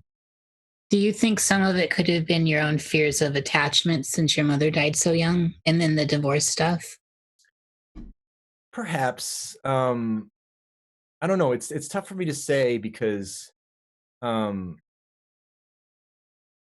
probably had this reciprocal nature to it, where things that I'm putting out getting reflected back. But there was definitely certain issues with my mother stemming back to my childhood that have come out in relationships, and that's kind of like a lot more deep. I'm probably not going to go into that, but oh yeah, that's all right. There is that, but like, I guess it was just weird. Like, it was strange to me why after she fell asleep would that happen. You know what I mean? Like, yeah, it was almost like, to me, there was something external there, or maybe coming from her side of things, because why wouldn't I have felt that 20 minutes earlier or something like that? It was also like clockwork. It was a pattern, and I wouldn't like expect it. I wasn't thinking about it happening. It would just kind of hit me. So I guess I think those issues were involved, but most likely she kept the entity shielded, or it hid behind her shield, or however you want to think about that. And when she went to sleep, the shield dropped, and that's why you could feel it. Yeah, and she's also had a lot of things like trying to contact her, speaking voices to her. Oh wow! Figures at the end of the bed, stuff like that. She was definitely She seems shielded. fascinating. Yeah. She seemed fascinating to me. Did in like her sleep paralysis stuff, if you can, like, have you ever? So for me, let me put it in context to me, and then you can see where you want to go with that. But I sometimes get caught where I can't wake up, and yet I'm in my flesh and I'm trying to scream or move anything, and then I end up physically screaming at the point where that's the point when I've pushed through and I'm able to actually get control of my body again. But I've had that feedback where I'm screaming or yelling, essentially. And so what's going on for me is I'm just trying to get control of my body. Have you experienced that with her? Most of that stuff that's happened to her happened before me, not with me. But Okay. it was always an issue of control. Like, she felt something was trying to control her. There was something there that she felt just paralyzed, like I can't move. Yeah. Because of, we talked about a lot earlier on. I don't recall a lot of the specific stories, but like what you said, that definitely an element of control. Mm-hmm. And sometimes I think that there were weird things that would happen where she would kind of tell me what things were saying to her, and I had a problem believing it, like believing what she was like. I almost felt like it was like this good cop, nice things to mask some deeper agenda. Very, very weird time. And it's funny because like it's been so long since this happened. It's just like all coming back to me now. Yeah. Well, it's interesting to hear from another person's perspective with someone who, from your perspective, with someone like your girlfriend that has a lot of these experiences. And it's very common in sleep paralysis to sense or feel that there is something else there in the room with you. It's very common. So, yeah, I like that. Thank you for that perspective. And I've even heard people propose that being, the sense of that other being, is actually you, your astral body, or however you want to think about it, your non-corporeal body. Yeah, it's like you've come in contact with yourself.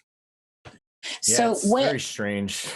What do you think? Where do you think consciousness is? Where does it live? Honestly, I haven't really thought too much about it. That's even better. So it's off the cuff. I guess I don't know. I kind of take this viewpoint. Probably not the most popular one, but it's what makes sense to me. I think we're here in this place as sort of like a, let's see, how can I explain this? It's sort of like, I think the allegory or the story of this idea of this quote unquote fall of man is I think that there's something to that. It just I kind of look at it like the story where, I guess there's some theological connotations to this, but I interpret it in kind of a more abstract way. There's like this true creator, essence, force, bearded man in the sky, whatever anybody's version of what they think the divine realm is, the universe and intelligence. I don't really care. Again, I kind of look at it, the things that are going on are what's important, rather than what kind of concept you have of that. So I think that there was creation that happened from that in the form of whatever it might have been, angelic beings in terms of like metaphysical consciousness, and maybe we were each given our own free will, our own set of attributes, personalities, and things like that. And it was kind of like this gift, right? And I do find something to be said about the idea of the fall of Lucifer through pride. Again, I'm just using this as a mode of consciousness and human experience, not like some physical angel being like, "Oh, I'm falling, I did something bad," not like that. But more like trying to usurp that creator because you think that somehow you can do it better, or you deserve to be the quote unquote most high. And I think that the idea in Christianity of Lucifer being the most intelligent, beautiful, like seal of perfection as a created essence or entity, can you imagine what all of those amazing that powers and attributes would be like if it had that false ego and wanted to glorify itself? And I feel like that idea applies a lot to what I think the controllers in our world are doing, where they want to be God, they want to be in control, and they're Sure, so we see that everywhere, though. Even look at Right. look at Monsanto. yeah, but it's also within us, and so I think that I wonder if there's something going on here where this is sort of like our opportunity to do that, to prove to that, like, it's free will, right? If we have this mindset that we can be greater than something, and we think that they're the bad guy, but I also think that maybe there's a component to the idea of like slander and accusing, building up a straw man argument, and like taking the good guy and making them seem bad with a bunch of lies and slander. It's almost like, this is the quintessential example I like to use. I could go down the street with somebody and point somebody out. I don't even know them. I could just say, don't you know that person's a pedophile? The person I said that to will Right. immediately like Forever think that. You know what I mean? And I feel like that is like the tactics that are used by this false deception, where it can't be the highest, it can't be in control, and so all it can do is slander and attack what is. And it's a mode of behavior I see all around me and within myself. It's sort of like when you have your own failures, you blame everyone else but yourself. I think that the quote unquote Illuminati, the controller, whatever you want to call them, I think they're like the ultimate version of this. And so we're in here kind of making choices, and we're being like, I think a lot of people in the quote unquote truther community, the one that's more awake, I don't like using those terms. You got to define it somehow. We get it that we don't want that. And so I think that that's making some sort of decision in this realm, and that's part of our opportunity to realize, okay, maybe we were duped before this, maybe we had a misconception and we got put into it, and now we're seeing what that really is, like, holy crap. And then maybe some people weren't duped, but they've chosen to come in this, and you have to have this corrupted nature and body, but you're doing it to maybe help other people out. I don't know. I think that it can accommodate for a lot of viewpoints in, like, the ideas of karma and some of the Eastern traditions with some of the things in Christianity, rather than being so one-sided about things. That's just my viewpoint on it. I could be completely wrong, but it's also personal experience of things that have happened to me in my life. That's just what makes sense to me, and that's where I'm at. All right. I think you need to explain that question better, Nish.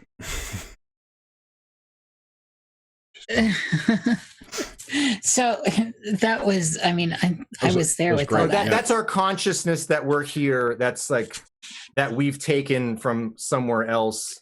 And I get that.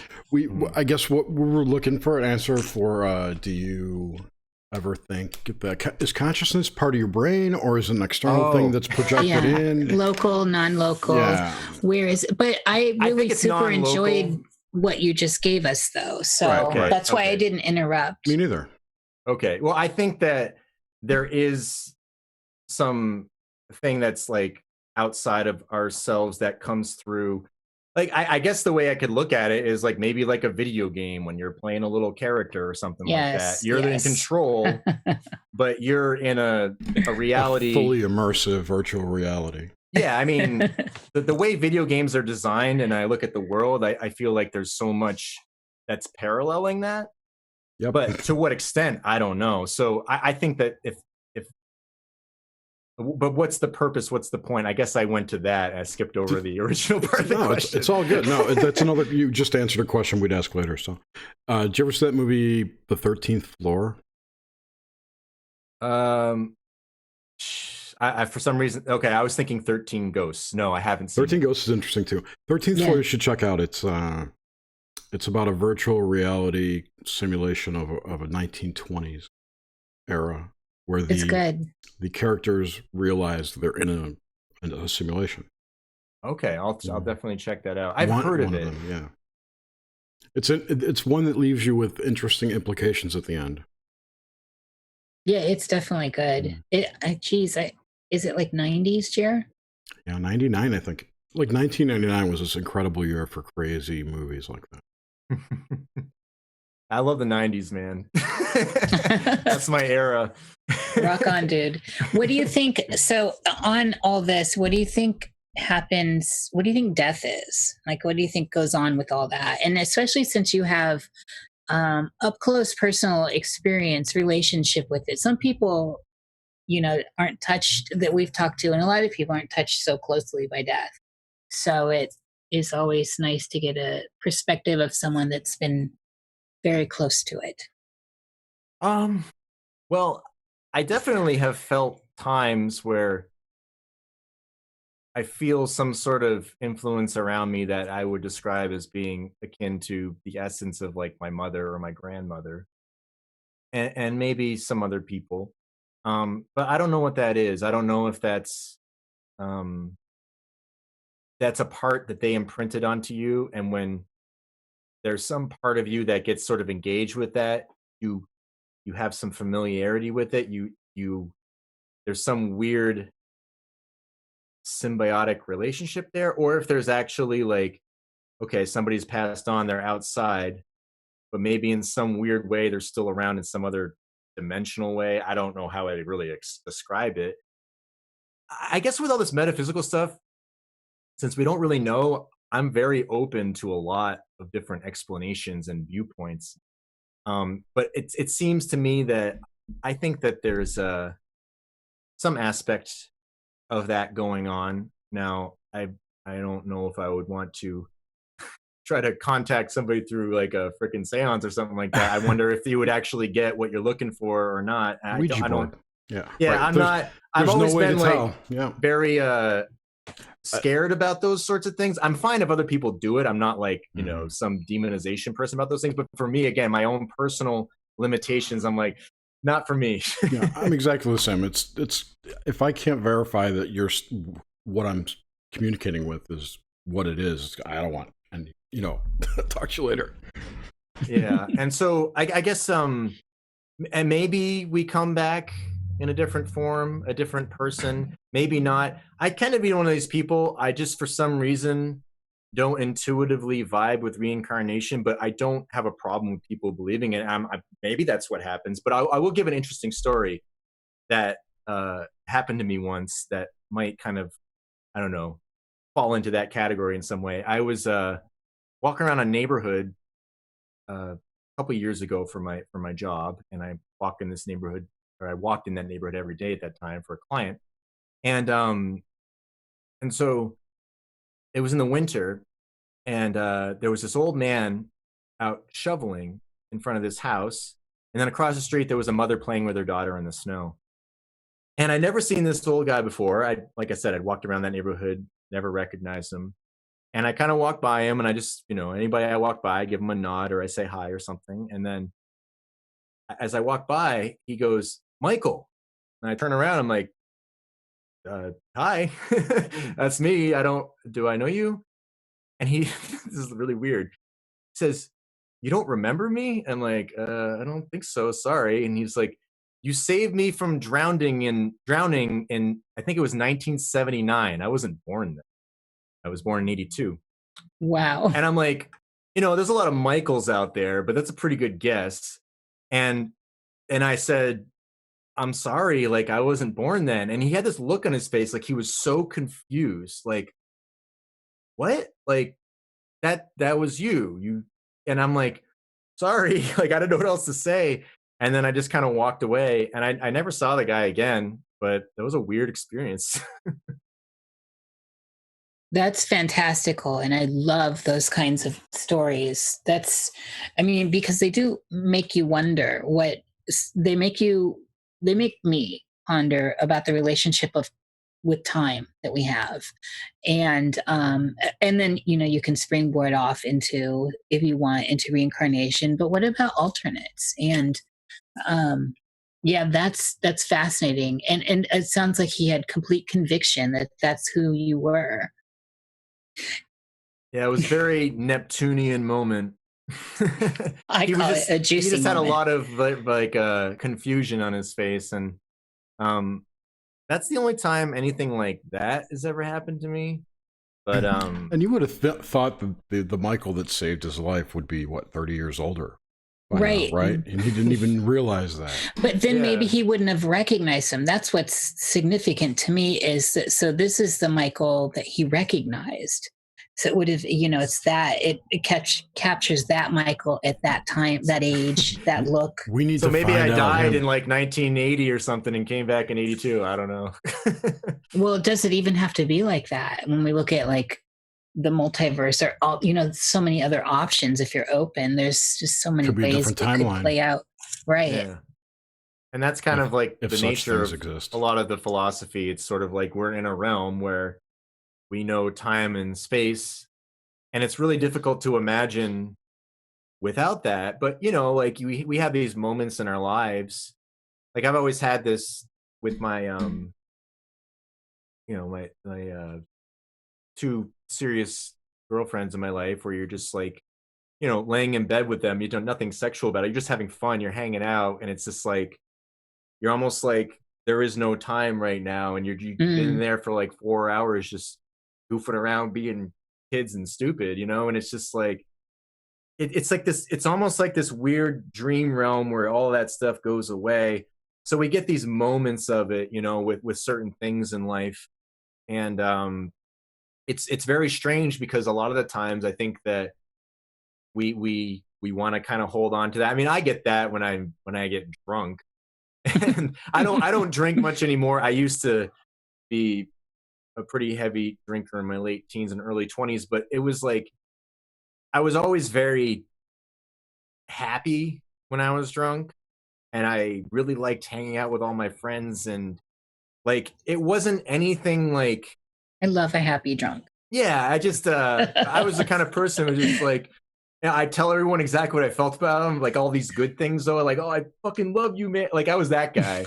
But I did have moments in my life where that turned into more darker things, and that's when I realized I had to stop drinking. So if I can't be positive the about stuff, poisoning. I withdraw from something and I have to reevaluate. But for a time, but that to me is sort of like this realm where I would also be one of those people who would stay up till like 8 in the morning, and it was like no problem because I was having so much fun. But I was in this world like there was no time. Like I didn't have any of the physical effects affecting me. Yeah, the next day afterwards when I came down, I felt it. But during that time, it was just like I could have just stayed up hanging out with all these people because I was having so much fun, And it's unfortunate that I find a lot of those experiences happen when you're younger, and as you get older, they get less and less, at least for me. But it does make you question, it makes me question the whole construct of time. When we do enter into those, that kind of eternal moment, that experience that you just described beautifully. Like all of a sudden we're like, oh man, I've got to do this. And all of a sudden that whole Saturnian reality comes back. That brings us back somehow. Yeah, for sure. And, it's, I don't know. It's strange. I guess that's what I have like hope in this life, that at some point, whatever the hell's going on and whatever all this messed up stuff that happens is, like, there's a point to it. There's a reason. I can speculate on the reason, but I have faith that there is some sort of, I hate to use the word like heaven after this because it sounds like very childish and simplistic, but it's just sort of like, I don't know. For some reason, I feel like things are going to be all right after this if we're trying to do our best in this world and do what we can to be a better person, grow and change. Yeah, we screw up a lot. Yeah, we can become really evil, nasty people sometimes. But I think that there's a certain amount of people that are in like, more in the higher echelons of what's going on that have kind of already maybe made their choice. Maybe there's some sort of NPC aspect to it, or maybe there's some sort of aspect where they've made a choice before they get in here to try to have their little controlled world and be gods. And so they're on this different level of what's going on, where we're on we're still observing and making choices. And so I feel like the vast majority of humanity is in that category. And so I don't really have like a lot of like fear about what comes after this, unlike a lot of Christianity will kind of go crazy on. That's another aspect of it that I really don't resonate with at all. all of that. Oh, unless you're saved, Yeah, you're going the like all that death shit. cult Like stuff. I Yeah. just, there's something that's so intrinsically anti-human about that to me that I just like, I've never ever been comfortable. Like I've entertained the idea, but I've never ever intuitively felt like there's, if there is like this benign God force, whatever it is, there's no way to me that that is how it is in this world.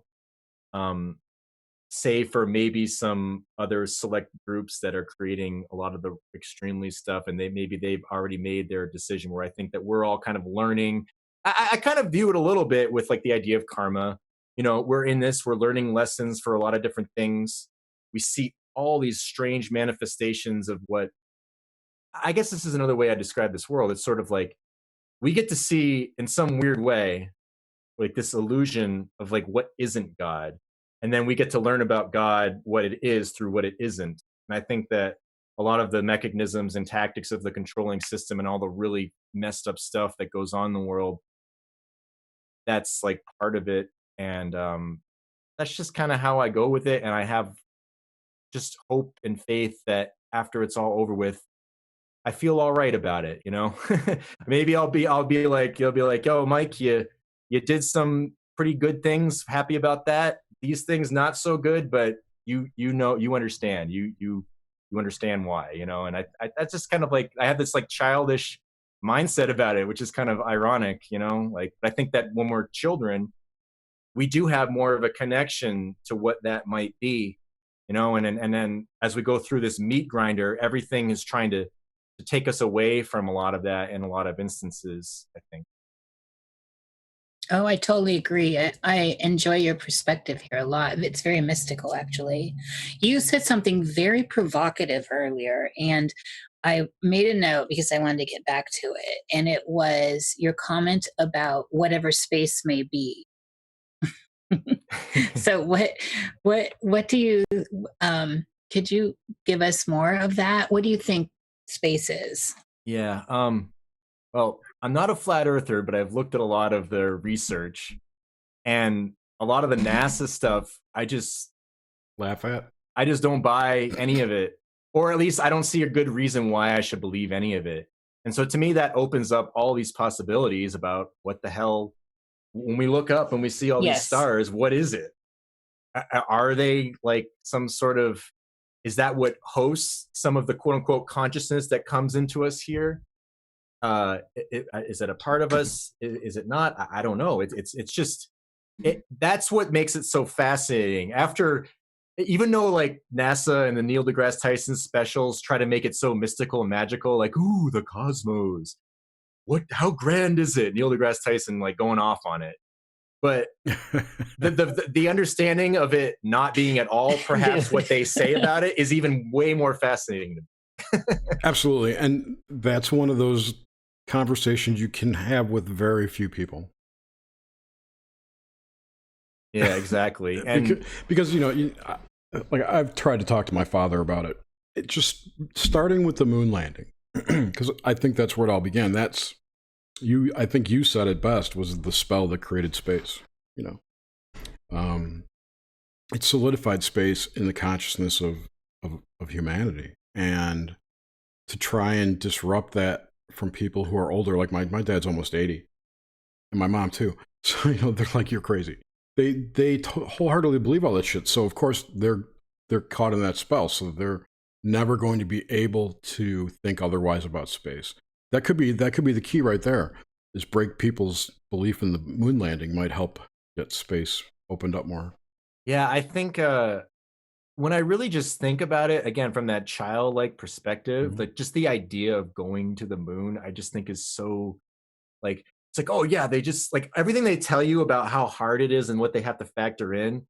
It's just like, it just sounds like a load of crap, especially like, oh, we did it on our first try. You know what I mean? Like, it just sounds so dumb. Like, I can't help it. But I understand why people, especially the older generation, like that was their programming moment. And I think you guys probably know who Crow 777 is. I think he put it best, where he's like, back then, we didn't have all of these tools of the internet to be able to watch a video, break it down frame by frame, dissect things. They had one shot at seeing something, and you grow up in this system where, you know, when you don't have all of these other perspectives. I mean, the internet, as messed up as it is, it does have all of these other perspectives that get flooded into it that you can at least consider. Where back then they had what was in the textbooks and then their own minds. And so they go through all of this, you know, magic ritual to try to put you in a mindset. And, you know, I wouldn't like, you know, my father, like that's one of the most defining moments for him in terms of like, if you mention it, people get this look in their eye. Like, it's like that mystical look, like all of a sudden I'm not quite talking to the same person. Or they've decided to set aside like the normal face that they have. And it's just like this dazed, like, oh my God, it's like great. And as soon as I see that look in people, it's not, you know, it's that look happens in a lot of different ways. People can get it through religion. People can get it through freaking anything pretty much. But I'm just like, okay, like I'm not touching this one ever with my father unless it comes up with him, because I don't see the point. I don't see what's the point of me trying to even argue it with him, because it's like, what am I going to do? Try to like, we have a good relationship. There's no point in me trying to ruin it by bringing these things in. I have talked to him. Like, this thing I like about my father is like, he comes from, you know, like he grew up, he's got more of like a Christian Bible background, but he's very like cool about it. He's very liberal about a lot of it. And that's what I appreciate. And so I can have a lot of discussions with him about spiritual, metaphysical stuff, but the conspiracy world is where that's going to hit the wall. And I very subtly alluded to him. I thought a lot of like, you know, shootings were suspect. And I sent him some email links to be like, watch these if you want. And I'm just saying, if you watch them, I can't say as an honest person that there's not something weird about stuff. And if you don't want me to send you anything more on it, just don't even respond. Just pretend like you never got it. I never heard anything back, so I just never mention it. Oh, wow. Is he not familiar with any of your work? No. I have an extreme disconnect from my Matrix life with all of this stuff. Yes. I have very few people that I can talk to about these things. Yeah, me too. And that's probably one of the reasons why I ramble on about it so much on like I am now. I love probably it. Talk way too much, but yeah, we will tell you to live shut for up. it. So if we need to, I forgot what I was going to say now. Damn it. But yeah, so maybe at some point those worlds will merge, but for now I'm happy to keep them separate. Maybe someone will just randomly come across something sometime and out me, but I don't go on. I don't have a Facebook. I mean, I have a Facebook account. It's deactivated. I haven't been on it for years. I kind of stay away from any social media that has to do with my regular life. Anything I do on it is for the esoteric research. It's pretty minimal. Yeah, I'm kind of the same way. Nish doesn't have any online presence at all, except I'm on YouTube, Steam it right, and Steam stuff. it. Yeah, but not like and that's YouTube. Not social media. No, yeah, I left Facebook and all that. I just didn't believe in their ethic at all. So way back years ago. This is, I feel like we covered all the actual Nox Mente plus. This last stuff is my favorite, where we get into the woo-woo, and the space stuff is definitely a jumping off point. Yeah, it's you know, I've always been one of those people, despite being very grounded and earthy, I guess. I've always been very open to anything metaphysical. It's never bothered me. Any weird theories about the world, even if I've never been offended by somebody bringing up like some conspiracy, because if I really don't believe it, like, why do I care? Like, people believe some nuts things. I believe some nuts things. I have believed some nuts things. Like, it doesn't bother me. And I find it very interesting that so many people this will be one of these buzzwords that people will use when I feel like there's some programming going on.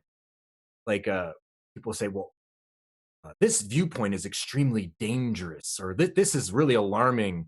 I'm like, well, it's alarming to you because it's questioning your worldview. So it's like, for example, like, again, I don't have a dog in the fight, the whole shape of the earth thing, but I do notice a lot of behavior around it. And it's very interesting to me that you'll have these people who are like extreme NASA fanboys, all about science, and they think that like they have this personal mission to like go out and like attack flat earth and make all these videos and talk about how they're so stupid. And they'll always say this: you can't reason with them.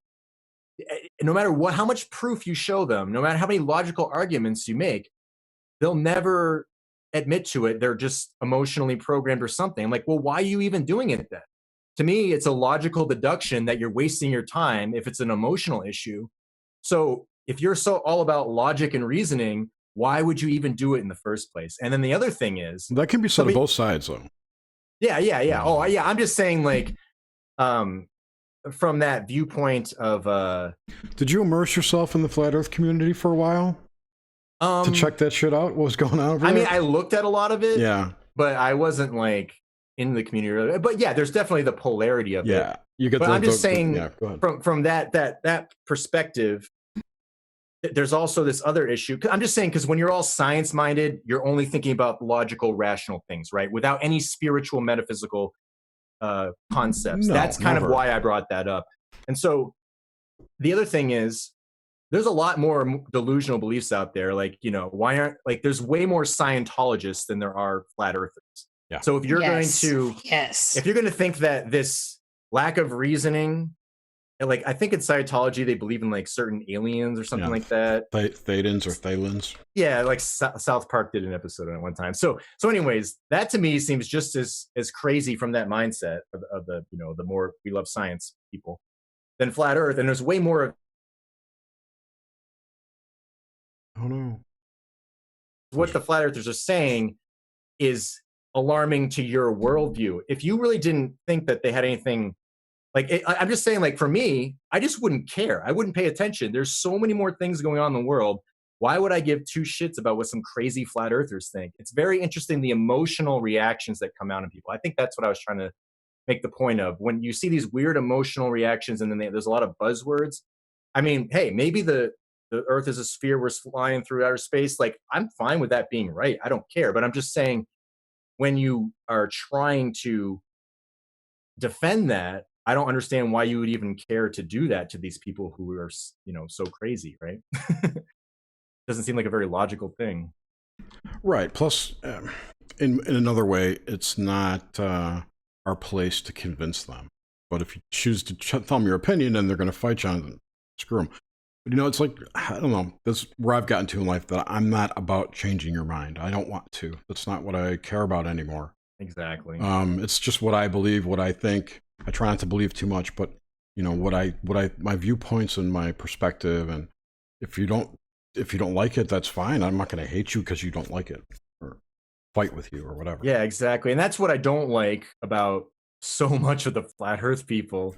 Right. It's my way or the highway. They'll go to a globe video and just type in the most messed up stuff. I'm like, and then like, God, like dude, it's just the polarity of what I just bitched about, basically. No, I know, it's just I know. the complete opposite. It's the opposite end. It just reminded me of a whole bunch of shit that went on last year with this one guy who started basically a flat earth army of trolls that just went around there trolling NASA. God, like NASA's live video, where are the stars? I was doing that too, but whatever. That this guy started a channel, he got big really fast, and then he basically said, look, we're taking the Illuminati back. We're taking all the magic back. It's all ours now. We're the new Illuminati. You're either a flat earther and with us, or you're not with us, you know, and he really divided the community. It was interesting. It was real interesting. Yeah, and the other thing too, if you think about it, okay, let's just say that there's this infinite plane, they're hiding all this land with these resources. Like, what's going to happen, like, when you get there? Are we going to have, like, the Jeranism camp tribe versus the Eric Dubé tribe? Like, you're still going to be, like, fighting. Like, people think, like, oh, like, we'll find this amazing land and everything's going to be great. I'm like, Right. There's still all of these psychological issues going on with people in this world. Do you really think, like, it's going to be that much different than here? You know? Like, it's just kind of funny to me. Like, human nature is, it's hilarious, but it's messed up, you know? It is, because people deny everything. They deny the truth and just like to believe lies, or don't think about the complications. Something you were talking about Dexter Land. Have you listened to any of Tracy Twyman's new stuff? Yeah, she's pretty interesting. I actually listened to her a lot over like the past 3 or 4 years. She's always very interesting to listen to. Definitely. Some of the things that she says, I'm like, okay, but like I listen to her on the Higher Side chats recently, and that's good. Yeah, the hidden. Is that what you were thinking about? Yeah, the hidden hyperspace kingdoms. Well, I wanted to tie that also into the Flat Earth, and then this Brazilian scientist group put out a movie. Did you catch that? Oh yeah, the they're into aliens, right? They're a cult. They're a cult who put this out. It's like, oh man, Bilu. I don't remember what it was. They were basically like Heaven's Gate of Brazil. Yeah. But I mean, that whole thing that they were in a cult and it's like that, it pollutes their work, even if it's well done. You know. Anyway, I'm sorry, get off topic there. It's weird though, because like that's an issue. It's like, welcome to the truther world, right? Everyone's got their weird quirks, their weird emotional programming. This is kind of how I view it.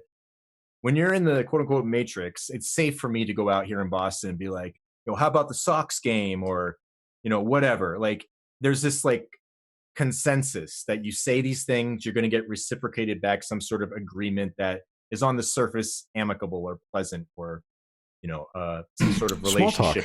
Yeah.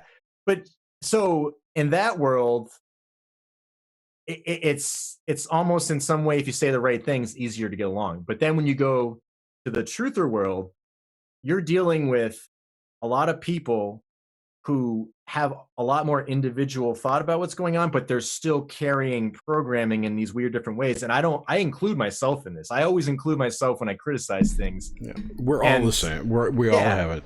Exactly. So what I think is hilarious is like there's a lot of people who just want this like one researcher to have like the perfect truth for everything. And it's just like, if you haven't realized that no matter how genius somebody is, how many brilliant points they make, they probably believe something really crazy. Like some of the actually most well-spoken people in a lot of this stuff, once you hear some certain beliefs, you're like, oh, wait, they believe that? Oh my God, you know what I mean? So it's like, everyone is susceptible, you know? If the people only knew what George Bush thought, right? Ooh-wee. My pet goat. My pet goat. I was talking about the whole Magog and Gog thing, and yeah, Skull and Bones stuff. Yeah, exactly. And Saddam Hussein being the reincarnation of Nebuchadnezzar. Yeah, it was crazy. Yeah, it's weird how there's just so much biblical symbolism in places like this. Is the other interesting thing where people think that we live in this world that's, you know, kind of like secular, I guess. That's the image that we get, you know, there's no religion in schools. Yeah. There's no religion in this or that. But it's the foundation of our whole cultural structure. Yeah, there's no religion in science, right? And that was the whole reason I made the Occult Science, is because I found a hell of a lot of religion in science. And I think that that's the weird thing, that people really just, because they're accustomed to it, they don't think about it. It's like, why does the president even meet with the Pope at all, ever? Like, why does that even happen? People don't think about just that really basic emperor with no clothes thing. Like, if we have this separation of church and state, why would they even ever be in contact? Why does he kiss his ring? Yeah, exactly. He has to. And I think that so many things that are just, you know, I guess there's so many obvious things that are so simplistic that show something's wrong, that they're so obvious that people go through all of these details and rationalizations just to get away from that obvious point, you know? It was in that movie, I forget what it was called, but it was Ben Stiller said, it was so overt, it was covert. Exactly. The things are so overt, they're covert. I think it was Robert Downey Jr. Perfect. Was that Tropic Thunder? Yes, Tropic Thunder. Thank you. Because I'm like, that's the only movie I can remember them being together in. Never go full retard. Oh my God. That booty sweat. I love that movie. I just love the intros at the beginning for the fake movies. I have an astrology question. Sure.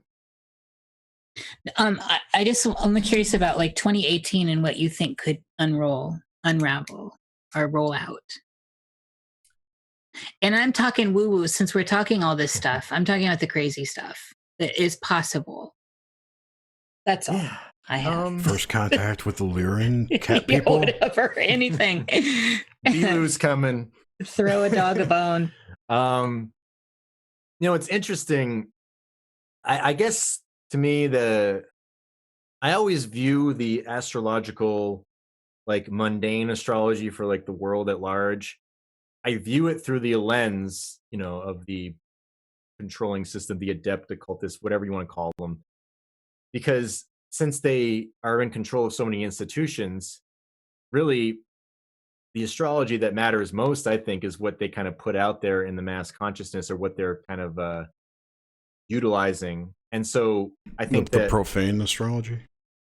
Well, yeah, I think that it's sort of like what they would want to put out to the masses based on the astrology. So in the quote unquote profane realm, what they're trying to program us with. And so that's kind of what I did this whole New World Order astrological report. So to me, what's significant coming up is we have Pluto conjunct Saturn in Capricorn, which will be the conjunction after the opposition on 9/11. So 9/11 was kind of a big deal, right? So if the opposition is kind of like the second most powerful aspect, the conjunction is the most powerful one, where we're coming up on the conjunction in that cycle. And then there's also that Pluto return happening, where after 248 years, I think it is, we're going to be back. And there's all this weird alchemical symbolism about America having this like Scorpio transformation aspect to it. I mean, the eagle is the sign of Scorpio in antiquity. And then there's this whole alchemical thing about taking the eagle bird and transmuting it into the phoenix. So to me, I don't really know what's coming, but from the viewpoint of these occultists, to me, this is going to be like a huge cycle coming to return. I don't know what's going to happen, but I think that maybe they might try to pull some bigger event. I don't know. I don't like to get fear porny about it. Maybe it's like a slow hidden kill, I really don't know. But in terms of like metaphysical crazy stuff, sometimes I think it's just going to kind of turn it around. But sometimes I think some of the crazy things are that nothing crazy happens. And that's really obvious. Like 2012, right? There was this big hoopla around it.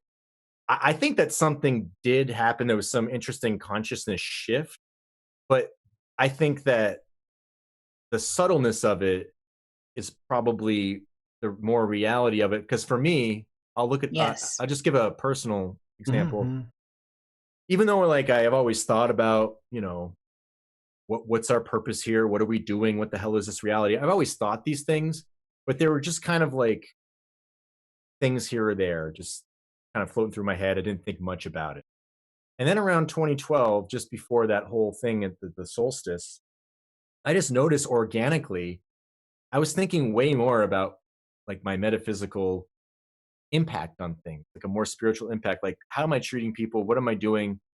I felt like I had to reevaluate that more around that time. And I wasn't like into any of that stuff. In fact, I was always like, Capricorn skeptic dude about so many things first. And then it just kind of naturally happened. And then once 2012 hit, I think that there was this weird veil that was lifted. And then we have a lot of people that are kind of like in denial about it. They're trying to escape from that. Because it's very Neptune in nature, Neptune and Pisces. That's kind of when it didn't match their expectations. So it didn't happen. And then some people started realizing that something was going on. I think that if you talk to most people who are in this world, I bet a lot of them would say around that time, like that's when a lot of these things started coming to more focus. So I know I didn't really give a great answer as to anything upcoming that's like really out there, but I don't know. I don't know what to expect. I'm at a loss. It was interesting you talking about the conjunction for 9/11, and I had... Or the 9/11 was the opposition. I'm sorry, the opposition. The opposition, for me, in my head, the opposition was Election Day, when Trump got elected, because that was 11/9. It's the inverse. And shit definitely changed since then. So it's like that era of whatever 9/11 that ritual brought to us into this reality was erased by, or it only could last until 11/9. That's kind of how I saw it. Did you ever look into the Vegas shooting? No, actually, once I looked into enough shootings, I was just kind of like, there's always something messed up.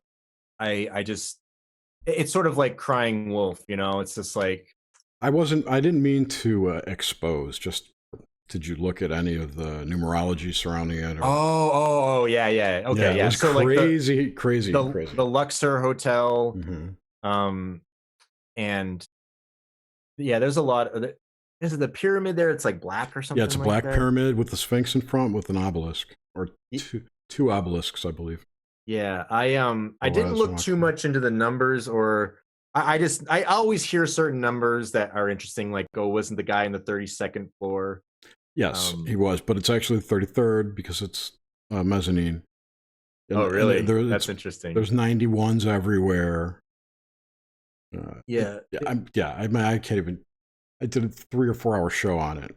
Oh, really? Yeah, we just talked about all the symbolism in it. Oh, which one is that? I'll have to go back and listen. It's I'll find it. I'll send it to you. Okay, cool. It's it was crazy. Yeah, it's like, how many times do things have to happen where there's a giant obelisk somewhere? You know what I mean? Like, it gets so redundant to me at this point, where I'm just like, yeah, there's an obelisk, there's some crazy event. It makes sense though, because think about all the dick waving that's going on in the world, right? Yes, it's like, my dick's bigger than yours. Here's my obelisk. Look at DC, you know, the Washington Monument. Or they are some kind of receivers or transmitters of energy. Well, or both. What's interesting is there's usually a hidden component that has like the feminine aspect of it, but that's conducive to the esoteric understanding. The more male thing being more in your face, and the feminine being the more passive, like in the moon having this like illusory kind of behind the scenes thing. It's also you know, you can look at it in like astrology, like the 4th house of the moon, that's like your hidden inner world that not everyone sees, and the opposite, it's like the outer world. So I found that usually there's some hidden unity going on with certain kinds of symbolism, but the ones that people most obviously see is usually like that whatever falls into that male archetype of consciousness. Egyptian. So, yeah, but or they have like a mirror of it. So like JFK's assassination, you have him in a car or a chariot going by the obelisk and having an accident of some sort, and then you had Princess Di having the same thing going by the obelisk, and then the obelisk will always have a fountain somewhere, so that's the feminine aspect of it. And so it's just interesting, like the ritual, and there's a lot of weird ties to JFK's death and Diana's death, and JFK is this Apollo figure, and Apollo and Diana were twins in mythology, so I won't get into that tangent. No, that's all cool. my work. You just made me think about this. I'm like you. I walk that center line. You know, I'm playing the game board. I'm walking in the grout.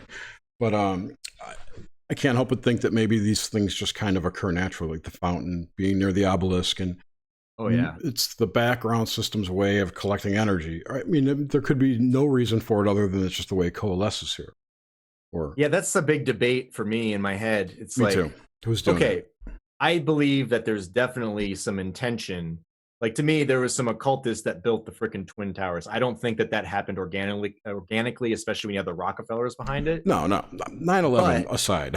Yeah. But there's definitely like something about all of that symbolism that, one, has been embedded to our consciousness. You could argue that if there is some, you know, secret society that's putting this out there, it's just going to naturally, organically catch to things. And this is kind of how I think a lot of these things work anyways, where I talked a little bit about this recently with Emily and Randy from Off Planet.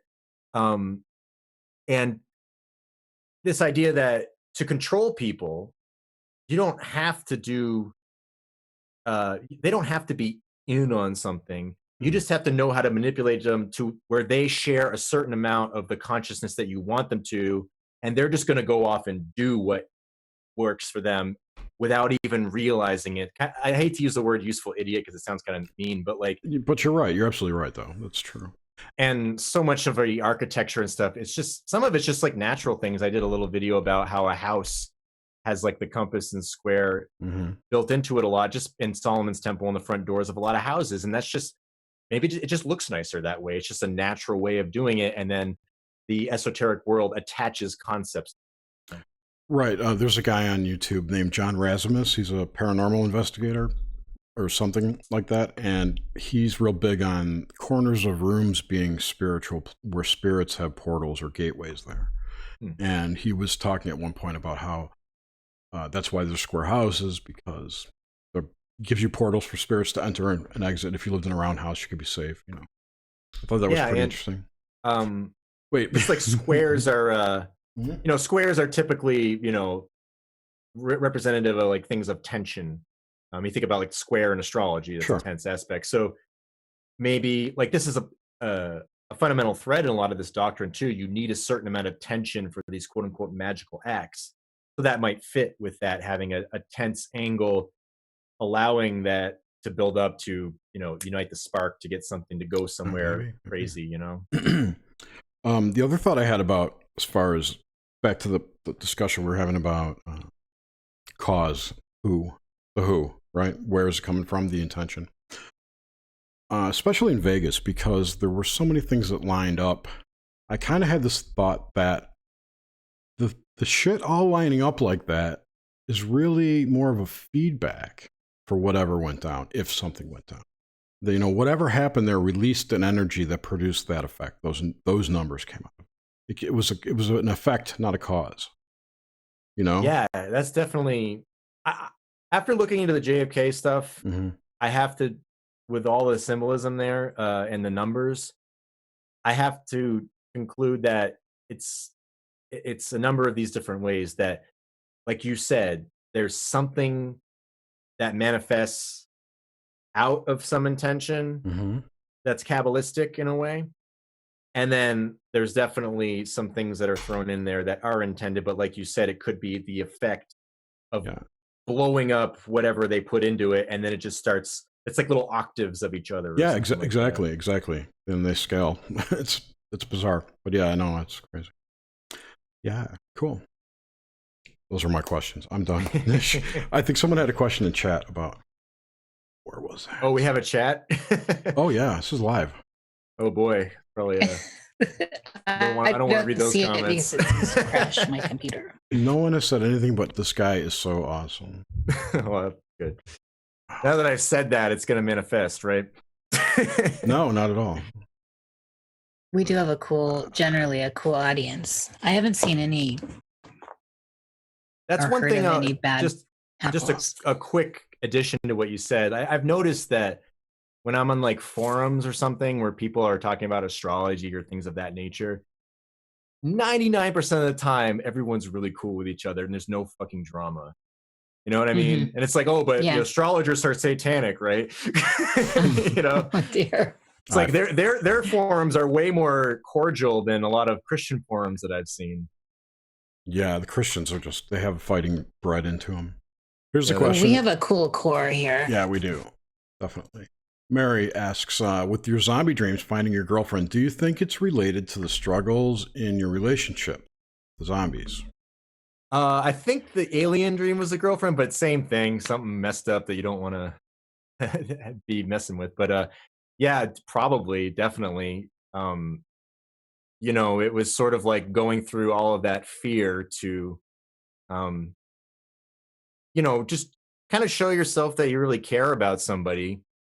And, you know, once you're there with them, like the rest of that stuff doesn't matter in some way. So there's got to be something deeply psychological there about it for sure. And, you know, I've also noticed that here's another dream I'll mention that is kind of like the antithesis of this.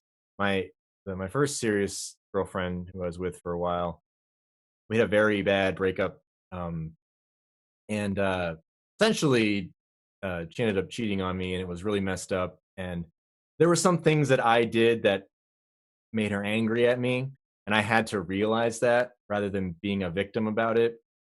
And I had all these dreams where in my dreams I wanted to hurt her really badly. It was like whether I was yelling at her or just like hitting her. I know that sounds messed up, but just it's a dream. And I couldn't do it. Nothing worked, and she was just impervious to it all. And then once I had it click in my mind that there were so many things that I contributed to, that, you know, maybe she acted in a way that was really extreme and bad, but I fueled a lot of that resentment that came out in a very extreme way. And so it's very interesting. Those dreams completely stopped after I kind of manned up and realized that I was definitely an asshole in a lot of ways. For me, there was a lot more like subconscious things. It wasn't a lot of obvious things, but that's the stuff that builds up, you know? Right, and too much can manifest. I love that's part of the power of dreams. It's great on a personal level of processing your psychological stuff. That an example of how we can heal ourselves by looking at and listening to our unconscious in these ways through dreams. That used to be one of our questions. Yes. Well, I definitely have nightmares about certain things like when I was in college, I hated it, and I realized like I did have some like insurance money from my mother, so some of that went to that. You know, it wasn't a lot, but it was enough to get through, you know, a year or 2 years. And I just hated it, and I just felt all this kind of pressure to be there. And then once I said no, I'm done, it was like this huge weight was off my back. Yeah. And that yes. allowed me to do so many other things that I wanted to do. And when I told my dad about it, I was kind of scared about it, but he was so cool with it. And I'm like, man, I wish I'd done that earlier. That's one of like my more proud moments. I'm like, I'm really glad I did that. But I will have recurring nightmares about being back in college where I'm like, for some reason, I decide to go back, and it's the same problems. Like, oh my God, I'm wasting all this money. I'm just so not interested. I have all these distractions. And I wake up like, oh, thank God that was a dream. Yeah. Yes. Like that's one of my worst nightmares is going back to college. It's really funny. There's a lot of there's definitely psychological studies around that about people who are, you know, going in and getting programmed to do a task, which is kind of what college is these days. It's not the old school stuff. And so when in some companies, when they're looking to find the right kind of people, they like those people that went through and jumped through all the hoops and were the yes people. Yes, I'll do this, instead of the ones that seem to fall more in the independent mindset, the C people generally that question things. Why am I doing this? What's my motive for doing this? What's the outcome and all that? So I'm with you too. I struggled with those things. Yeah, and I think that it's one of these things where it's not for everybody.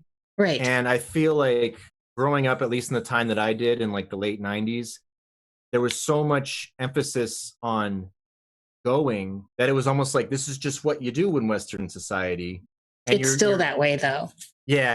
And you're probably way more expensive and more in debt. But like, yes. to me, it was sort of like I was being sold this vision about something. And when I got there, it wasn't even close to what that was. But no one had the balls to say, I was lied to.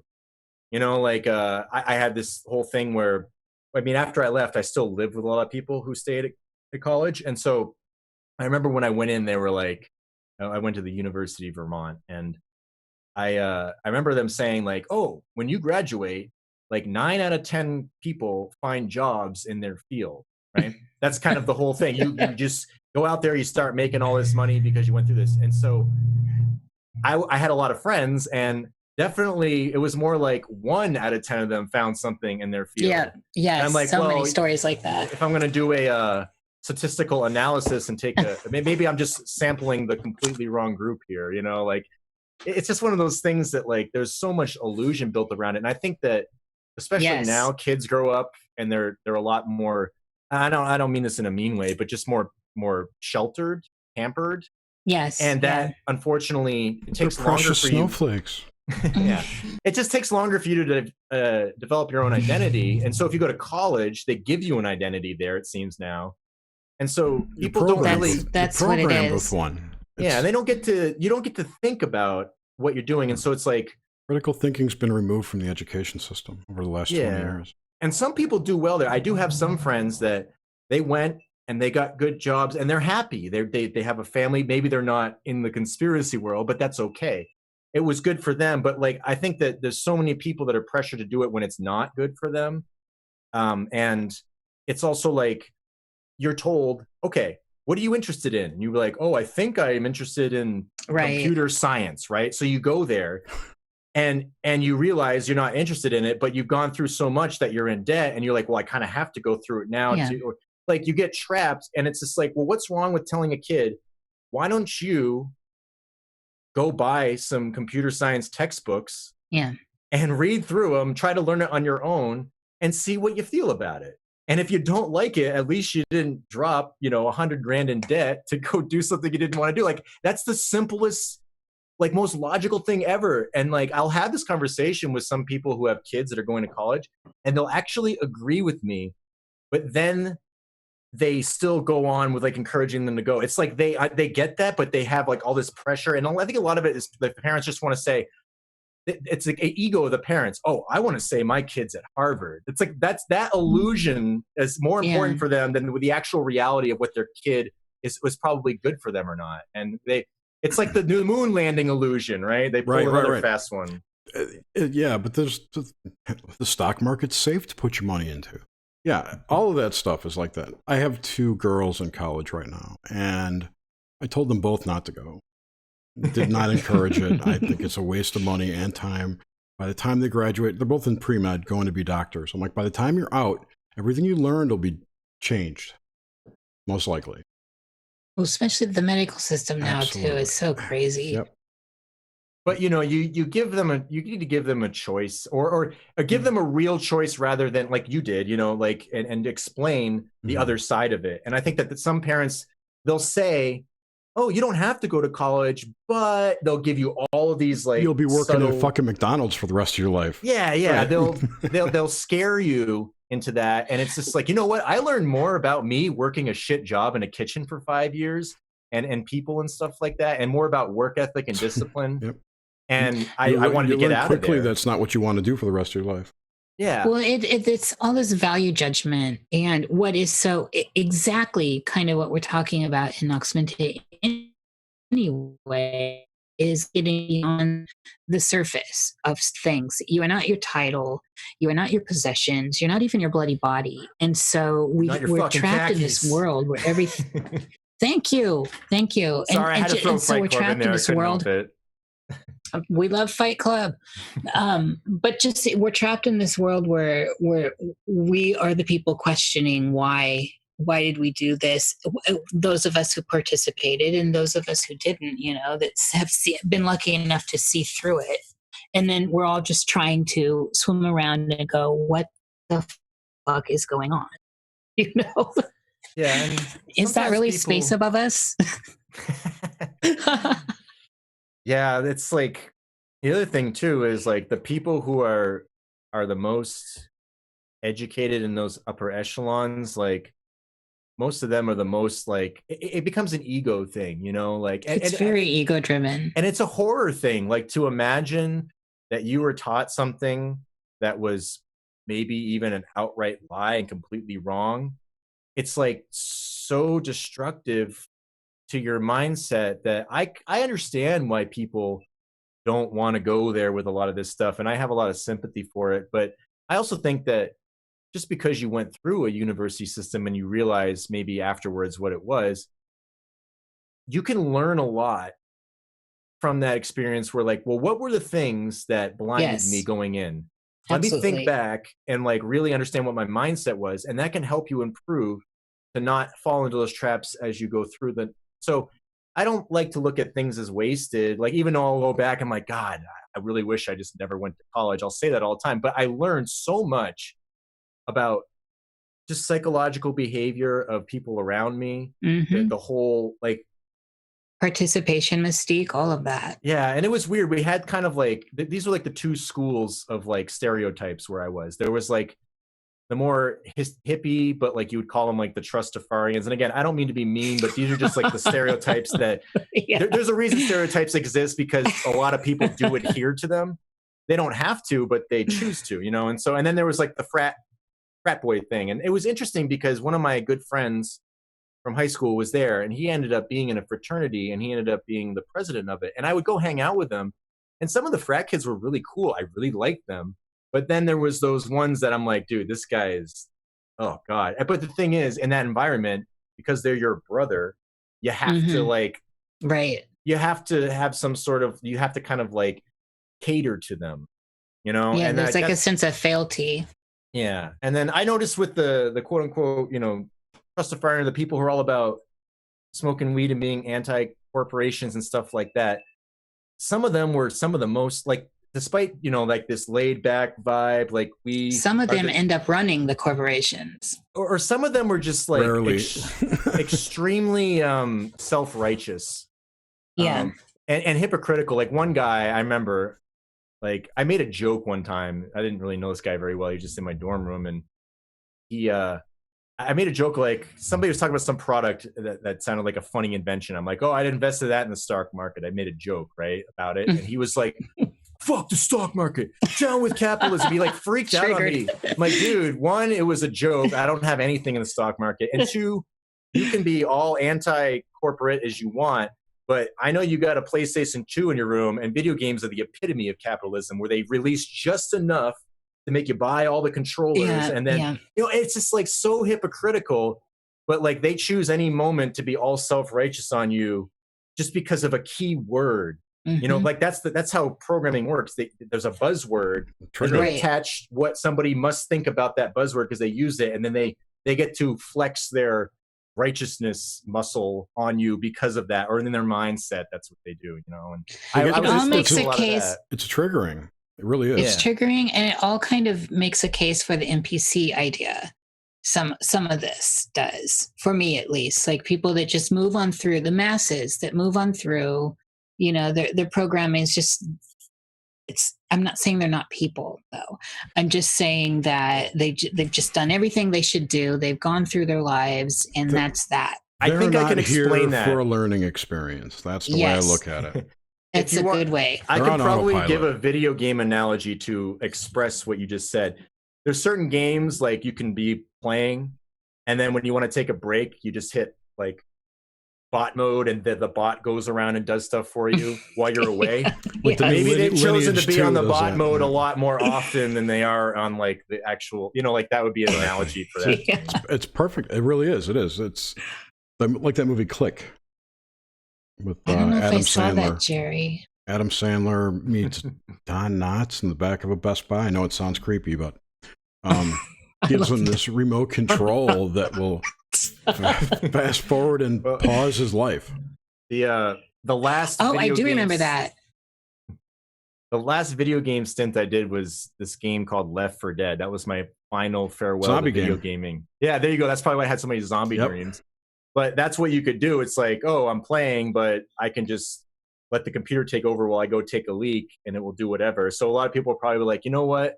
Maybe the game does better than I do, so I'm just going to let it kind of do what it does. You know, it kills enough zombies more than I can on my own. It knows where they all are. It's programmed. Yeah. But the AI is always. This is the thing that bothers me about AI within a game, or what they call AI, the computer opponent, is that it always has access to all the data of the map, so to speak. It knows where things are, and it will always seek those things out. Sometimes you can use that to your advantage too. So, yeah, and I think that the other thing about just random tangent on AI, it's sort of like what with a crackdown on I think a lot of the censorship and stuff like that. AI doesn't understand sarcasm, in humor and things like that, and it's unbelievable to me how people will espouse it as being so much more intelligent, where it's some of the most obvious things, to just a regular human, even you can have a lower IQ, just somewhat of a sense of humor, would know the context. And so out of all the brilliant computing and things like that, stuff like that, it's just sort of you can say a joke. The funny thing is they might censor you for something, for you making a joke of actually agreeing with the viewpoint that they would want to be the mainstream, you know? I know. Or teaching your dog how to do a Heil sign, right? Have you done that? I have no. You haven't The heard cat, about, at least the cat. have you not heard about that? Oh Lord. There's a, I've not heard of a it myself. YouTuber in England taught his dog to do that, and Yeah, I he did got hear about that, arrested. actually. Yeah, okay. I totally forgot what I was going to say, but it was really interesting. Jerry. I tangented myself off of my topic. Oh, well. You totally did. If I remember it, I'll email you. No, I don't remember. Yeah, Count Dankula is a guy. Shit. What were we talking about? Oh, just Computer AI and AI. Yeah. So bots. I'm not scared of AI. I'm scared of people allowing it to make decisions for them. Because they might not be, it might not take that. AI will not take your best interests into account. It'll just make a logical decision. So if you want, Mr. Spock making decisions for you from Star Trek, that's good. Maybe that's what you want. But I just see people embracing it, like in the Amazon Echo or the Alexa or all those cute devices. People talk to everything besides the privacy invasion that is. I just think it's laziness, and it's only going to lead to more mental laziness in the future, much like we have today from the lack of whatever hasn't been taught in the last 20 years. They don't even teach cursive in school anymore. Kids in the future won't be able to read the Constitution or the Declaration of Independence. Yeah, my cursive's pretty bad. Mine is too. I'm not saying mine's you need terrible, it. but I did learn it. Exactly. I print everything. I always have. But that's because my dad did. My dad. That's a whole other story. Yeah, I think that the technology aspect is just having a certain amount of responsibility. Like what I was talking to you about earlier with, here's the thing that drives me crazy about the whole higher education argument. People are complaining about, college is so expensive, education system's all screwed up. Everybody wants some entity, some organization to fix that. Where it's like continue to feed it. With all of the stuff on the internet, like there's so many resources to just, you can't become a brain surgeon on the internet, but you can look into a lot of different things and read a lot of different things. You could probably learn calculus on the internet if you wanted to. We have all these free or somewhat free if you buy the books, but way more cheap than higher education. Absolutely. You have all of these resources at your disposal to at least put yourself in a much higher realm with that. But people will choose to watch, cat videos as 90% of what they do. I don't have a problem with people watching cute cat videos. I'm not going to say I've never done that. There's nothing wrong with that. It's nice. But when that's all you do, especially if there's a cucumber in the scene. I totally hear you. Yeah, I totally agree. And if you remember, you might not remember, but before the internet was so prevalent, people would talk about how, it's going to change education forever, Right. And that didn't happen because nobody will trust an internet degree at a company, because it doesn't have, just like you said, that accreditation of a Harvard or whatever. And that's a shame that it's got this, I don't know, I build porn websites kind of connotation to it, that if you have an internet degree, that's what you do, that's what you learn. And that gets back to the whole value aspect of the, people attaching to, right, to qualify themselves. Besides medical and legal, what degree can you get where you can come out of school out of college, working, entry-level jobs? Definitely computer science, probably it's close. As I say, all the technology ones, that's about it, right? Yeah, pretty much. So, what are you going to do with a poli-sci degree? Or they've always said that, like, or history, stuff like that. Yeah. I have a friend who was a poli-sci major, and he ended up becoming a cook. There you go. And because he really liked it. And how much does a student debt right now? I don't know. It's probably quite a bit. I just read something. Trump's going to forgive student debt of veterans. I thought I read that. That's a good thing. You should get rid of it all. I agree. We need a redo on this. Personally, like right now, I think, what are we, like $20 trillion in debt, the country? I say, let's go down in flames. Fuck it. Let's spend as much money as we can. We just print it. It doesn't really matter. Let's fix shit. And then we got a big debt. We'll just get rid of it. Let's start over when we're done, We'll spend all this money, get everything fixed, and then say, fuck it, we're doing a monetary system. That would be awesome. I do, back to Nish's original question about like what's coming up maybe in the next 3 or 4 years astrologically, I do think that there's something with the financial system that might be tied to that.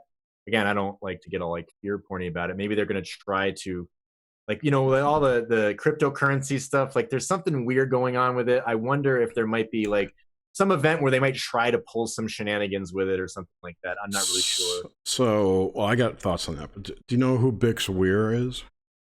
Sounds Road to familiar. Ruda. Road to Ruda? You don't know him. You'd know him if you knew him. Yeah. Maybe not. He says his belief is that Alan Greenspan is the guy who invented Bitcoin and cryptocurrencies. And he did it as a white hat in the Fed to rescue us from the Federal Reserve System in the future, which is now. He says it's now. So he believes that cryptocurrencies are the new currency to take care of everything when the dollar falls, when the Fed goes away. So, And it's interesting. people have been talking about that for a long time, but never from that angle. And that ties into a lot more of his story, which has to do with gold and in the Grand Canyon and a lot The more whole stuff. Road to Ruda stuff. Yeah, it's interesting shit. Yeah, it's interesting because like the currency, I always think of it as like spiritual currency if it's not really backed by anything. And then you have all these occult symbols on it. There's something weirdly, I think, connected to that. What exactly that is or what the controllers view it as, I don't really know. But It's energy. It represents energy. It's your current, your flow, your currency. It's Mhm. it's energetic representation in a physical form. You put all your energy into working and you're given this back. So it's transmuting your energy into this paper. yeah. That's It's what's the going on. language of symbols, which is sigils, and whether they're activated or not, they're swimming around us. We're swimming in them. Yeah, that's the thing is like I'm so dumb when it comes to financial things, and I just my eyes glaze over when people start talking about it. So I just kind of like I hate take it in too. things I here or hate it. there, and same thing with like science stuff. I was never good with that. Like just I don't know. Like I've always been more on the psychological, philosophical, sociological analysis end of things. That's what was always more natural to me. Yeah, yeah, me too. I'm a But, science and math guy. That's why Jerry and I make a good team. We are a With the- Taurus and I'm a Pisces. Hmm. I don't think there's any more questions. That's it for me. That's all I got. Yeah, you thoroughly covered all of our 2.5 Nox hours. Mente stuff. Perfect length. I would Thank like you to guys. thank having you me so on. much. Yeah. Yep. Go ahead. I'm sorry. Sorry, no, I'm sorry. I kept interrupting you guys. I feel bad. I think there's a little delay too, maybe in the audio. There is. It's cool. I just want to say thanks a lot for coming and making changing your schedule to come on. I suppose I did that, but whatever. Thank you. It's been awesome talking to you. Hope to keep Do you in touch. tell us about your website? Please and plug all this. whatever you want. Yeah. Oh, yeah. I'm kind of in a transition phase, but right now I have my YouTube channel with everything on. I would like to get off YouTube in the future. I have a Vimeo channel where I'm going to be going more towards, but I'll give you a link. It's a link to I have a blog and I have a post that goes right to it with every resource, everywhere you could want to go to find any of my work. Keep it simple. Excellent. Thank you, Michael. This has been very enjoyable. Yes, thank you very much, and thank you all our listeners and people out there. And maybe I Big can, love to our core. maybe I can have you guys on my podcast at some point in the future. Anytime you want. That'd be great. We love it. We love going on other people's shit. Podcast, not that your shows. I didn't mean it that way. Oh, God. I got it. Don't worry. Jerry's an Aspie. All right. So anyway, next week we have John Brisson from fixyourgut.com. That is going to be a pretty fucking amazing show. So everyone should check that one out. And we will see you then. Have a good one and be well.